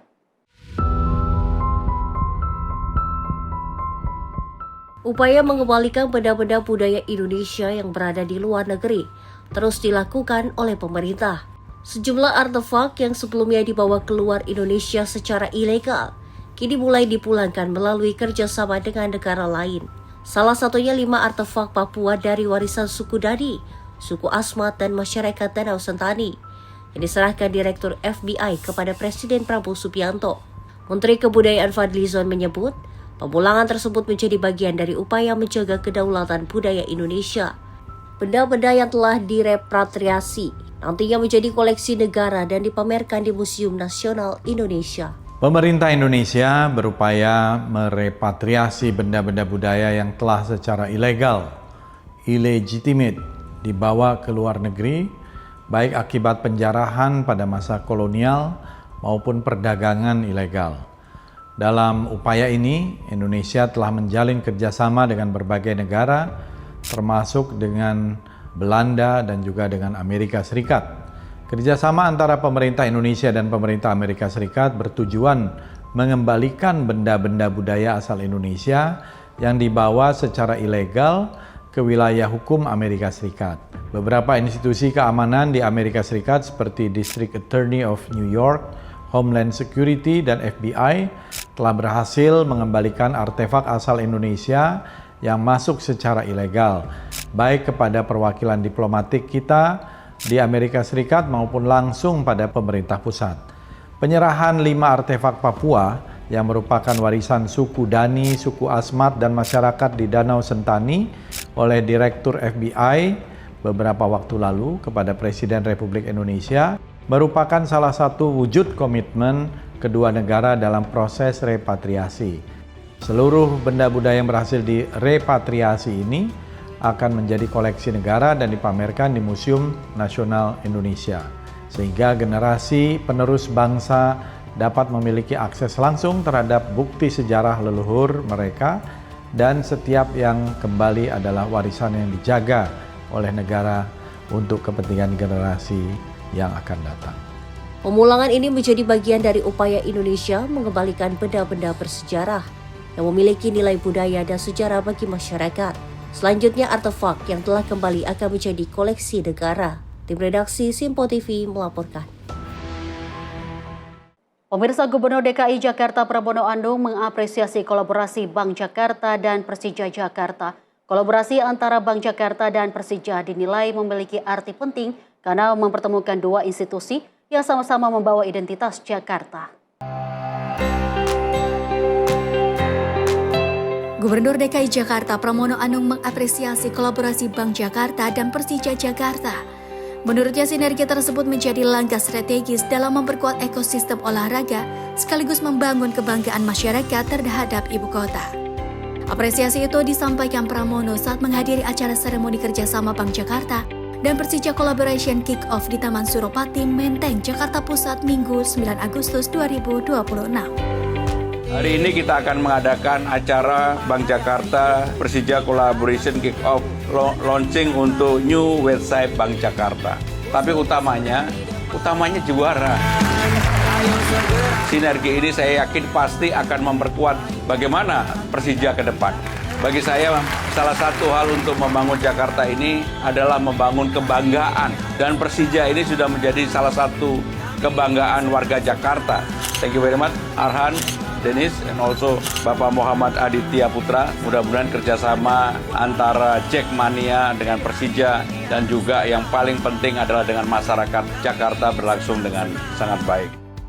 Pramono mengungkapkan kerjasama Bank Jakarta dan Persija tidak sekadar berkaitan dengan kepentingan bisnis maupun olahraga. Lebih dari itu, kolaborasi tersebut dapat menjadi bagian dari upaya menjadikan Jakarta sebagai kota global dengan ekosistem olahraga, hiburan, dan berbagai kegiatan berskala besar. Menurut Pramono, pemerintah Provinsi DKI Jakarta kini membuka ruang seluas-luasnya bagi berbagai kegiatan olahraga.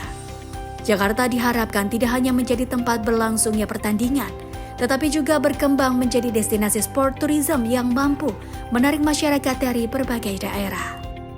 Lebih lanjut, Pramono menilai Persija memiliki posisi strategis dalam membangun daya tarik tersebut.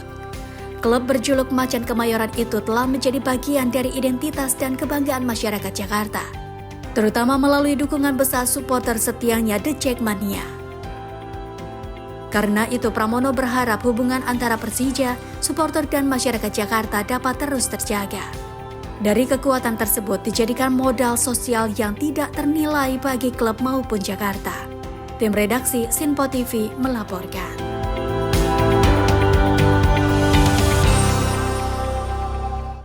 Setiap kepala daerah memiliki tanggung jawab untuk mendorong pembangunan sekaligus meningkatkan kualitas pelayanan kepada masyarakat. Pemirsa, untuk memastikan tanggung jawab tersebut berjalan optimal, terdapat sejumlah indikator yang menjadi acuan dalam menilai kinerja kepala daerah. Berikut informasinya. Menteri Dalam Negeri Muhammad Tito Karnavian menjelaskan pengukuran kinerja kepala daerah menjadi bagian penting dalam memastikan penyelenggaraan pemerintahan daerah berjalan efektif. Indikator kinerja digunakan untuk melihat sejauh mana program dan kebijakan yang dijalankan mampu menjawab kebutuhan masyarakat.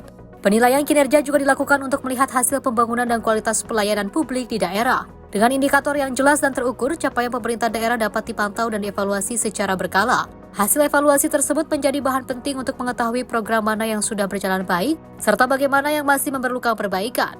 Dengan demikian, kebijakan yang diambil dapat semakin tepat sasaran dan memberikan dampak nyata bagi masyarakat. Ada 7 yang spesifik saat ini yang memang ditugaskan kepada seluruh kepala daerah, yang menjadi indikator kinerjanya berhasil atau tidak.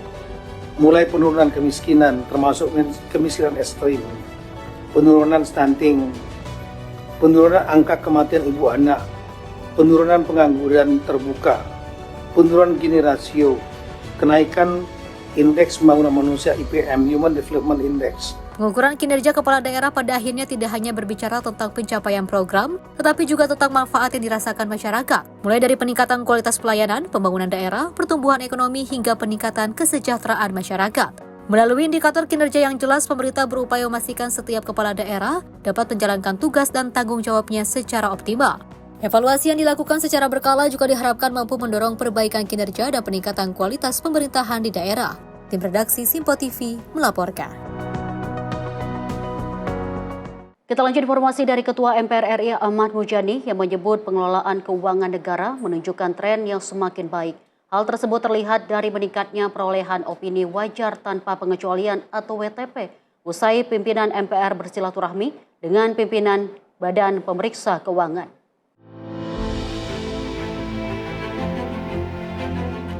Pertemuan Ketua MPR RI Ahmad Muzani dengan pimpinan BPK menjadi bagian dari rangkaian silaturahmi kebangsaan antar lembaga negara, sekaligus membahas persiapan sidang tahunan MPR yang dijadwalkan berlangsung pada 14 Agustus 2026 mendatang.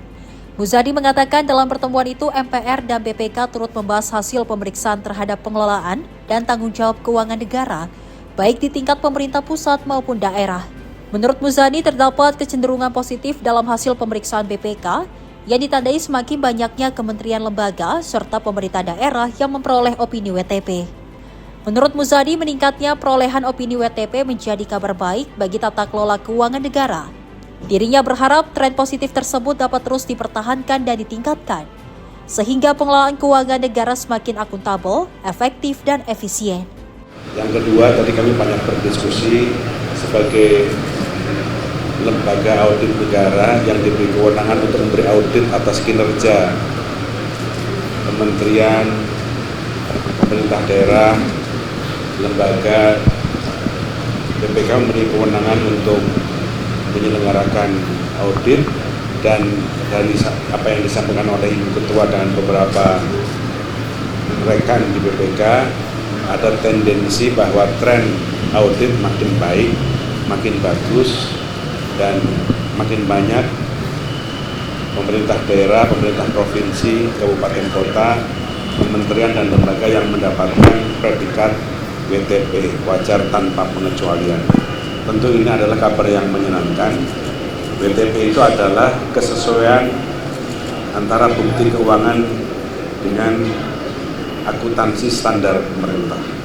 Dan itu artinya penyelenggaraan keuangan negara telah dilakukan dengan baik dan bagus. Mudah-mudahan ke depan akan makin akuntabel dan akan makin efektif, efisien dan efektif dari pengelolaan keuangan negara. Saya kira itu. Dari Jakarta, Sri Dewi Andayadi, Rona Bayu, Simpo TV melaporkan. Pemirsa, Menteri Sekretaris Negara Prasetyo Hadi menegaskan bahwa belum ada rencana reshuffle Kabinet Merah Putih dalam waktu dekat. Prasetyo mengatakan jika reshuffle tersebut ada, maka hanya mengisi kekosongan kursi Wakil Menteri Pertanian dan Wakil Menteri Imigrasi dan Pemasyarakatan.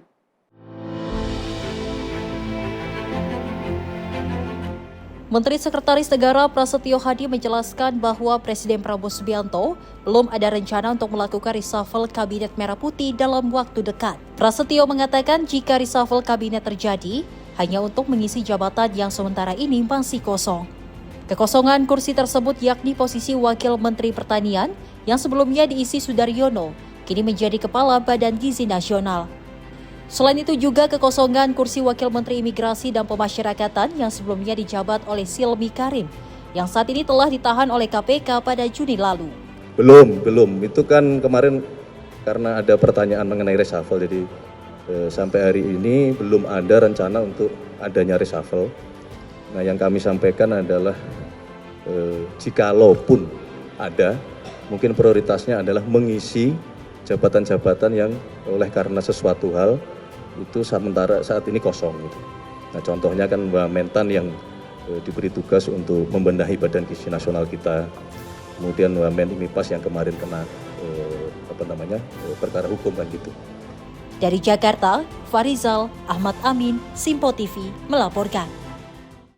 Dramatis migran naiki perahu karet menuju ke Inggris. Informasinya usai jeda. Tetaplah bersama kami di Simpo TV.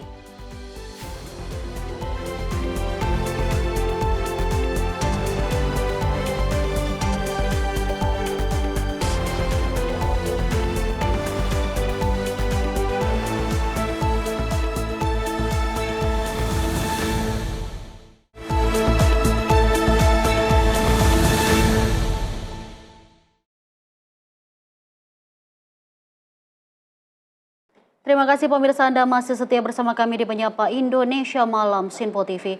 Dan masih bersama saya Dio Manik, informasi kita lanjutkan kembali. Pemirsa, Jepang memperingati 81 tahun tragedi bom atom di Nagasaki. Perdana Menteri Jepang Sanae Takaichi menegaskan tragedi Hiroshima dan Nagasaki tidak boleh pernah terulang kembali. Ia juga menyerukan pentingnya mempertahankan ingatan tentang dampak senjata nuklir. Perdana Menteri Jepang Sanae Takaichi meletakkan bunga dan membungkuk di depan monumen peringatan di Nagasaki Peace Park Minggu. Upacara digelar untuk memperingati 81 tahun serangan bom atom Amerika Serikat ke kota Nagasaki pada 9 Agustus 1945. Dalam pidatonya, Takaichi menyebut pemahaman yang tepat mengenai kenyataan tragedi bom atom perlu terus disebarluaskan ke seluruh dunia. Ia mengajak para pemimpin dunia, termasuk generasi pemimpin di masa depan, untuk mengunjungi lokasi penyerangan bom atom dan melihat langsung dampak kerusakan yang ditimbulkan senjata nuklir. Takaichi juga menegaskan Jepang akan tetap mempertahankan 3 prinsip non-nuklir, yaitu tidak memproduksi, tidak memiliki, dan tidak mengizinkan masuknya senjata nuklir ke wilayah Jepang. Jepang juga akan terus mendorong pendekatan yang disebut realistis dan pragmatis untuk mewujudkan dunia tanpa senjata nuklir melalui kerangka Perjanjian Non-Proliferasi Nuklir atau NPT. 81年前の長崎と広島の惨禍を決して繰り返させてはなりません。我が国は非核三原則を堅持しており、長崎を最後の被爆地にという誓いのもと、唯一の戦争被爆国の使命として核兵器のない世界の実現に向けた芸術的かつ実践的な取り組みを推進しています。先般の核兵器不拡散条約 NPT 運用検討会議は厳しい国際安全保障環境の下での開催となりましたが、我が国は被爆地の方々の思いを伝えながら NPT の維持強化に向けた結束を各国に呼びかけました。今後も広島アクションプランに基づき一歩一歩着実に努力を積み重ねていく決意です。世界に被爆の実相の正確な理解を広めていくことの重要性はますます高まっています。世界中の指導者や未来のリーダーに被爆地訪問を呼びかけ、被爆の実相に触れていただくことで核兵器使用の惨禍に関する記憶を継承していく取り組みを続けてまいります。 Para peserta upacara kemudian mengheningkan cipta selama 1 menit pada pukul 11.02 waktu setempat. Waktu tersebut menandai saat bom atom meledak di atas Nagasaki pada 9 Agustus 1945. Serangan tersebut menelan korban jiwa sekitar 70.000 orang hingga akhir 1945. Tragedi Nagasaki terjadi hanya 3 hari setelah bom atom dijatuhkan di Hiroshima. Sementara itu, upacara peringatan 81 tahun bom atom Nagasaki dihadiri perwakilan dari 98 negara dan Uni Eropa. Tim redaksi Sinpo TV melaporkan. Presiden Iran Masoud Pezeshkian mendorong dibukanya kembali perundingan dengan Amerika Serikat. Pemirsa, Pezeshkian menilai momen saat ini merupakan peluang terbaik untuk mencapai kesepakatan, tentunya dengan tetap mempertahankan hak-hak Iran.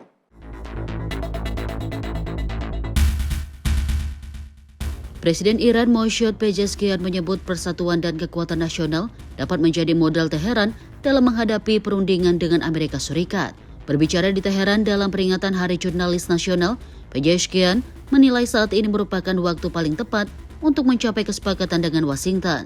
Ia menegaskan Iran siap memanfaatkan kekuatan dan persatuan nasional untuk memperjuangkan hak-haknya melalui jalur dialog. Pezeshkian juga menyebut Iran dapat keluar sebagai pihak yang diuntungkan dari konflik tersebut. Pezeshkian sekaligus mempertahankan memorandum kesepahaman Islamabad yang dimediasi Pakistan. Namun ia menuduh Amerika Serikat belum berhasil membangun kepercayaan yang dibutuhkan untuk melanjutkan perundingan. Memorandum tersebut ditandatangani secara elektronik oleh Pezeshkian dan Presiden Amerika Serikat Donald Trump pada 17 Juni. Kerangka sementara itu mencakup penghentian permusuhan, pembukaan kembali Selat Hormuz, serta masa 60 hari untuk berunding kesepakatan yang lebih luas. Namun hingga kini belum ada kesepakatan final yang tercapai. Menteri Luar Negeri Iran Abbas Araghchi pada 9 Agustus menyatakan Teheran belum melakukan negosiasi langsung dengan Washington. Pesan antara kedua pihak masih disampaikan melalui pihak perantara.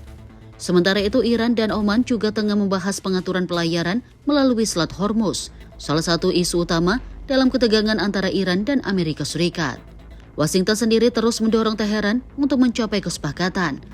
Donald Trump sebelumnya menyebut perundingan sebagai kesempatan terakhir bagi Iran untuk mencegah eskalasi serangan Amerika Serikat.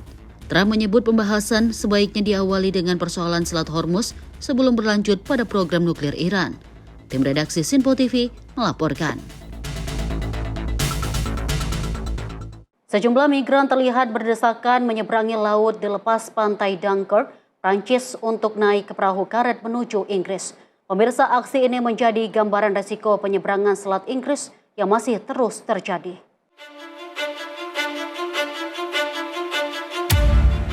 Rekaman dramatis memperlihatkan sejumlah migran, termasuk perempuan dan anak-anak, berjalan di tengah air menuju perahu karet yang sudah dipenuhi penumpang. Sejumlah migran terdengar berteriak saat berusaha naik ke atas perahu, sementara migran lain terpaksa menunggu di dalam air karena kapal mulai menjauh dari pantai. Pantai utara Prancis, terutama di sekitar Dunkirk dan Calais, masih menjadi salah satu titik keberangkatan utama bagi migran yang berusaha mencapai Inggris melalui Selat Inggris. Penyeberangan umumnya dilakukan menggunakan perahu kecil yang penuh sesak. Kondisi ini meningkatkan risiko kecelakaan, terlebih Selat Inggris merupakan salah satu jalur pelayaran tersibuk di Eropa. Sementara itu, sejumlah migran kembali ke pantai Dunkirk, Prancis setelah berusaha menyeberangi Selat Inggris menuju Britania. Sejumlah kendaraan darurat tampak berjaga di sekitar lokasi, sementara para migran bergerak menjauhi garis pantai. Petugas penyelamat Prancis dan Inggris pun berulang kali diterjunkan untuk menangani insiden yang melibatkan perahu migran. Untuk menekan penyeberangan ilegal, Prancis dan Inggris memperkuat kerjasama pengamanan di pantai utara Prancis. Pemerintah Inggris pada Juni menyatakan 2 unit khusus kepolisian Prancis dengan total 125 personel dan petugas cadangan telah mulai beroperasi. Unit tersebut ditugaskan membubarkan kelompok migran, memburu penyelundupan manusia, serta mencegah keberangkatan perahu menuju Inggris. Langkah ini merupakan bagian dari kesepakatan baru Inggris dan Prancis yang ditandatangani pada April. Inggris menyiapkan investasi sekitar 500 juta pound untuk memperkuat penegakan hukum di wilayah utara Prancis. Di tengah upaya pengetatan pengawasan, isu migrasi juga memicu gelombang protes, anti-migrasi, dan aksi tandingan pro-migrasi di Inggris. Pemerintah Inggris terus mengklaim berupaya menekan angka migrasi bersih. Sementara data pemerintah yang dirilis Juli menunjukkan hingga 30 Juni sebanyak 1.087 orang telah dikembalikan ke Prancis. Di sisi lain, 1.117 orang telah dipindahkan secara legal dari Prancis ke Inggris. Tim redaksi Sinpo TV melaporkan. Kita lanjut informasi dari Menteri Perdagangan RI Budi Santoso menghadiri pertemuan tingkat Menteri BRICS di Jaipura, India pada 7 Agustus 2026. Pemirsa, dalam momen tersebut Mendak mengajak negara-negara anggota BRICS untuk perkuat kolaborasi dalam menghadapi perubahan landscape perdagangan global. Menteri Perdagangan Republik Indonesia Budi Santoso menghadiri pertemuan tingkat Menteri BRICS atau BRICS Trade Minister Meeting di Jaipur, India pada 7 Agustus 2026.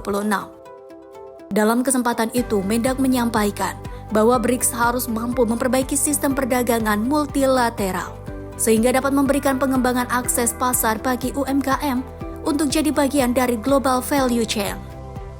Mendak pun menyampaikan optimisme Indonesia di tengah ketidakpastian global. Ia mengajak negara-negara anggota BRICS untuk perkuat kolaborasi dalam menghadapi perubahan landscape perdagangan global, serta mengajak negara anggota BRICS untuk meningkatkan kemitraan bersama Indonesia.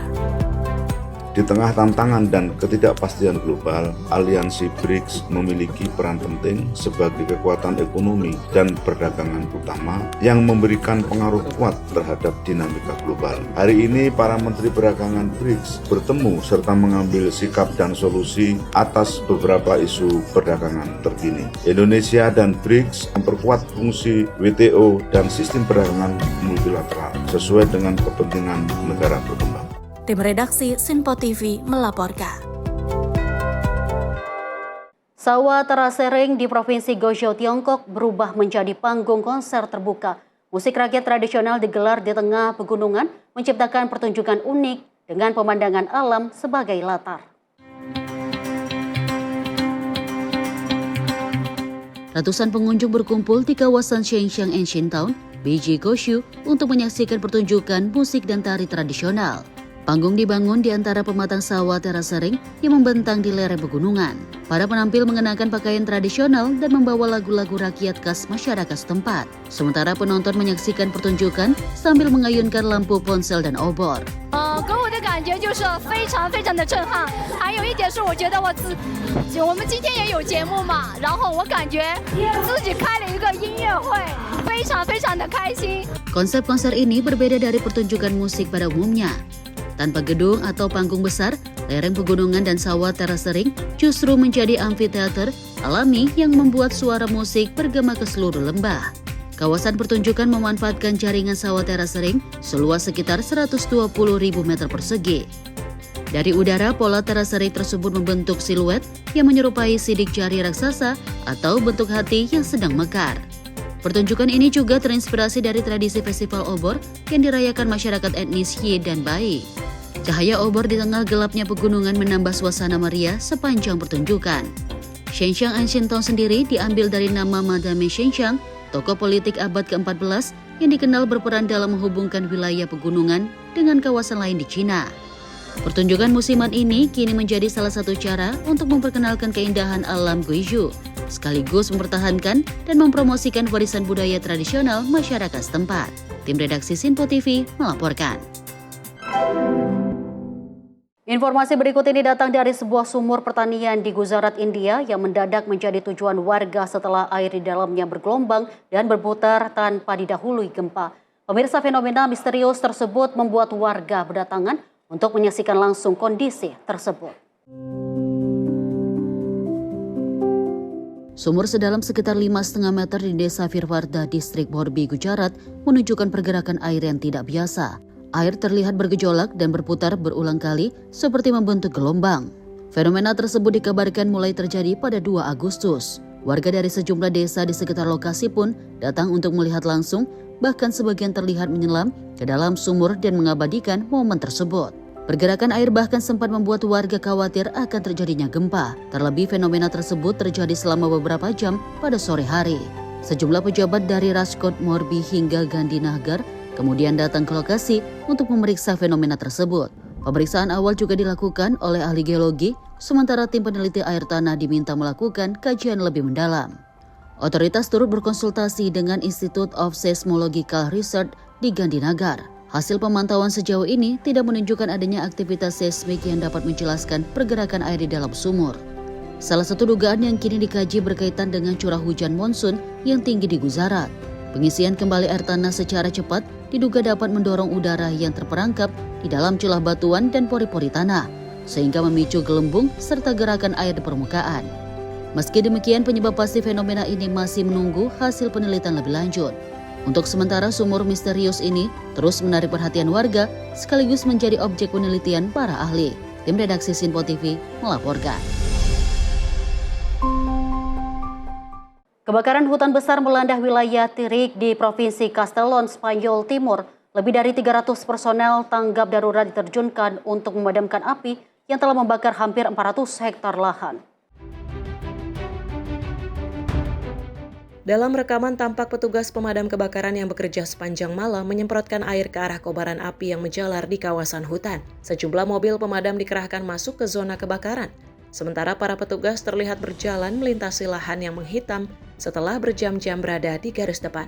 Ratusan personil didukung pesawat pemadam kebakaran diterjunkan untuk mencegah api meluas. Pihak berwenang menyatakan, kebakaran masih aktif di sepanjang perimeter sekitar 15 km.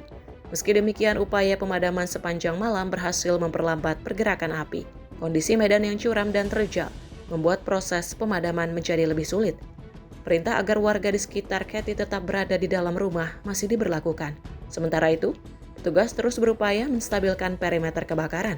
Pejabat setempat menyebut kebakaran Tirik masih menjadi situasi darurat utama di Provinsi Castellón. Kebakaran di Serra di Galceran dan Kula telah berhasil dikendalikan, sementara kebakaran di La Salzadella telah dipadamkan. Presiden Dewan Provinsi Castellón, Marta Barcina, menyatakan api hanya sedikit bergerak sepanjang malam.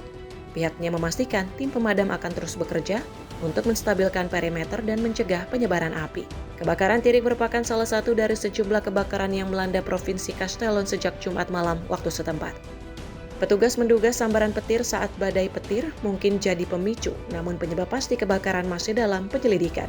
Tim redaksi Sinpo TV melaporkan. Pemirsa, lebih dari 150 orang menantang dinginnya Danau Argentino di El Calafate, Argentina dalam ajang Lake Argentino DIP. Suhu air yang hanya sekitar 2 derajat Celcius tidak menghalangi warga dan wisatawan untuk menceburkan diri ke dalam danau.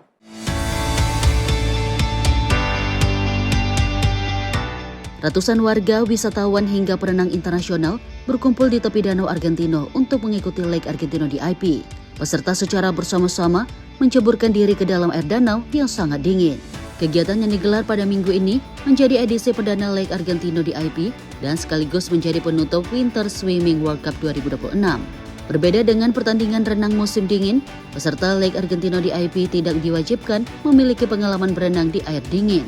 Tidak ada kategori pencatatan waktu atau persyaratan khusus untuk mengikuti kegiatan ini. Sejumlah peserta mengaku tertantang dengan suhu air yang ekstrim. Mereka yang baru pertama kali mencoba pun diimbau untuk beradaptasi secara bertahap. Salah satunya dengan membiasakan diri menggunakan air dingin di rumah.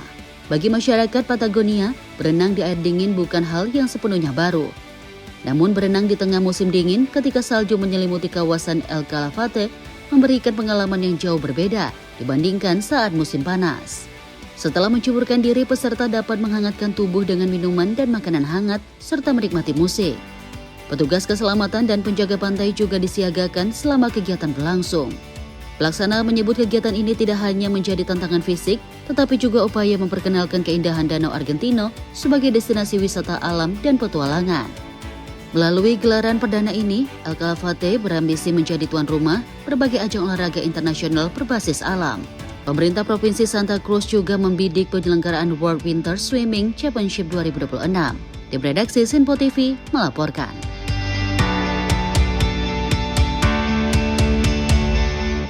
Pemirsa, kebakaran hutan Bulk Range di British Columbia, Kanada terus meluas dengan cepat dan memaksa lebih dari 20.000 warga meninggalkan permukiman di sekitar Danau Okanagan.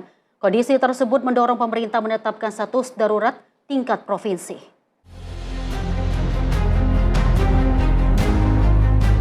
Rekaman memperlihatkan kepadatan lalu lintas di Summerland saat warga bergegas meninggalkan wilayah tersebut. Rekaman lain menunjukkan api menjalar cepat di sepanjang lereng bukit disertai asap tebal yang membumbung ke udara.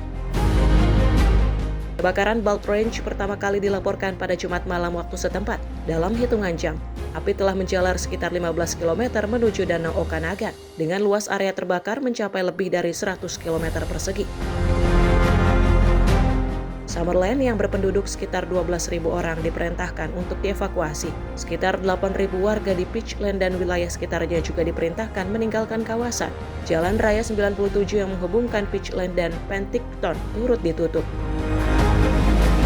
Pejabat provinsi mengonfirmasi adanya kerusakan signifikan pada sejumlah bangunan. Namun penilaian menyeluruh belum dapat dilakukan karena kondisi di dalam zona kebakaran masih berbahaya. Menteri Manajemen Darurat dan Kesiapsiagaan Iklim British Columbia, Kelly Greene, menetapkan status darurat provinsi pada hari Sabtu. Status ini memberikan kewenangan tambahan bagi pemerintah untuk mendukung evakuasi, menyediakan tempat tinggal sementara, dan mengkoordinasikan sumber daya. Sementara itu, lebih dari 100 kebakaran hutan masih berkobar di seluruh British Columbia, dengan hampir setengahnya belum berhasil dikendalikan. Cuaca panas dan berangin serta kekeringan berkepanjangan memperburuk kondisi dan meningkatkan risiko kebakaran. Sejumlah warga sempat terjebak saat api mendekati permukiman. Sebanyak 18 pesawat pemadam kebakaran dikerahkan untuk menyelamatkan lebih dari 50 orang. Sementara operasi pencarian dan penyelamatan masih berlangsung. Polisi Kerajaan Kanada atau RCMP juga menyelidiki dugaan kematian yang berkaitan dengan kebakaran di dekat Summerland. Namun kondisi yang masih berbahaya membuat pihak berwenang belum dapat memastikan adanya korban jiwa. Tim redaksi Sinpo TV melaporkan. Sejumlah pesawat bom air diterjunkan untuk memadamkan kebakaran hutan di Bulk Range di British Columbia, Kanada. Pemirsa, pesawat terlihat terbang rendah di atas Danau Okanagan untuk mengisi ulang air sebelum kembali menuju lokasi kebakaran yang terus meluas.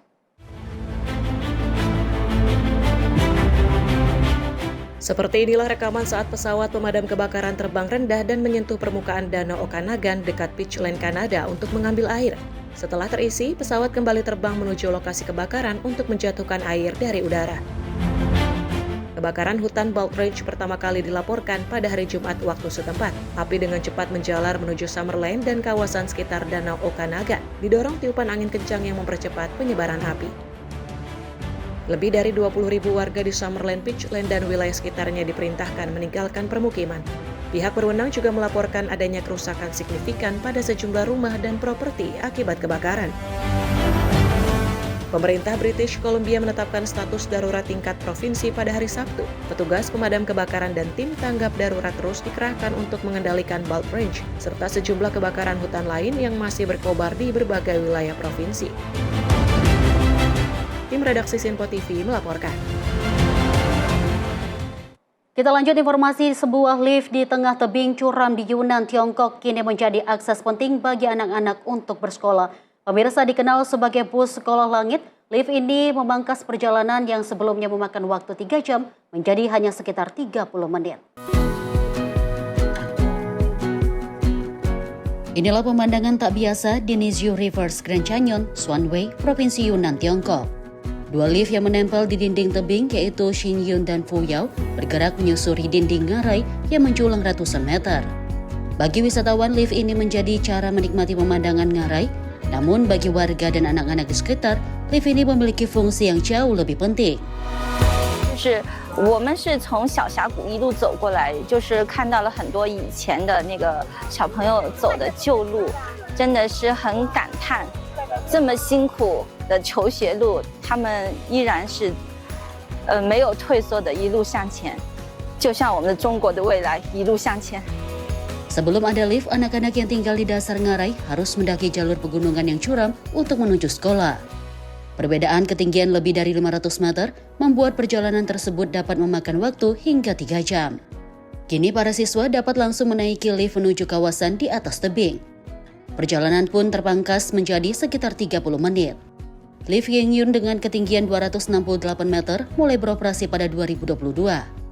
Tahun ini lift kedua bernama Fuyao dengan ketinggian 288 meter mulai digunakan untuk menambah kapasitas angkut di kawasan tersebut.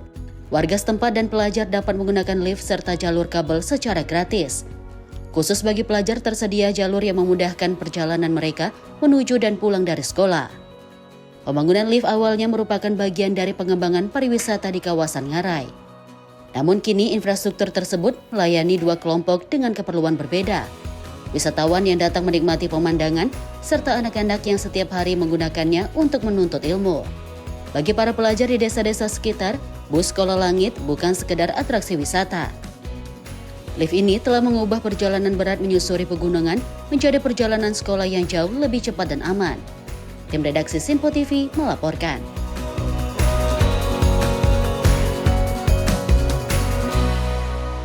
Pemirsa, ribuan warga memadati kota Xichang, Tiongkok untuk merayakan Festival Obor Ye 2026. Api unggun dan obor menyala menerangi langit malam, diiringi tarian dan berbagai pertunjukan budaya suku Ye. Suasana meriah terlihat di Xichang, Provinsi Sichuan, saat masyarakat merayakan Festival Obor Ye 2026 pada Sabtu malam. Warga tampak bergandengan tangan dan menari membentuk lingkaran di sekitar api unggun. Sebagian lain mengangkat obor menyala ke arah langit, sementara perempuan mengenakan pakaian tradisional suku Ye. Bagi masyarakat Ye, api memiliki makna penting dalam kehidupan dan kebudayaan mereka. Salah seorang peserta, Li, menyebut api dalam festival ini memberikan semangat baru dan harapan akan kehidupan yang lebih baik. Ia mengibaratkan nyala api unggun sebagai simbol kehidupan yang terus berkembang, semakin makmur dan penuh harapan.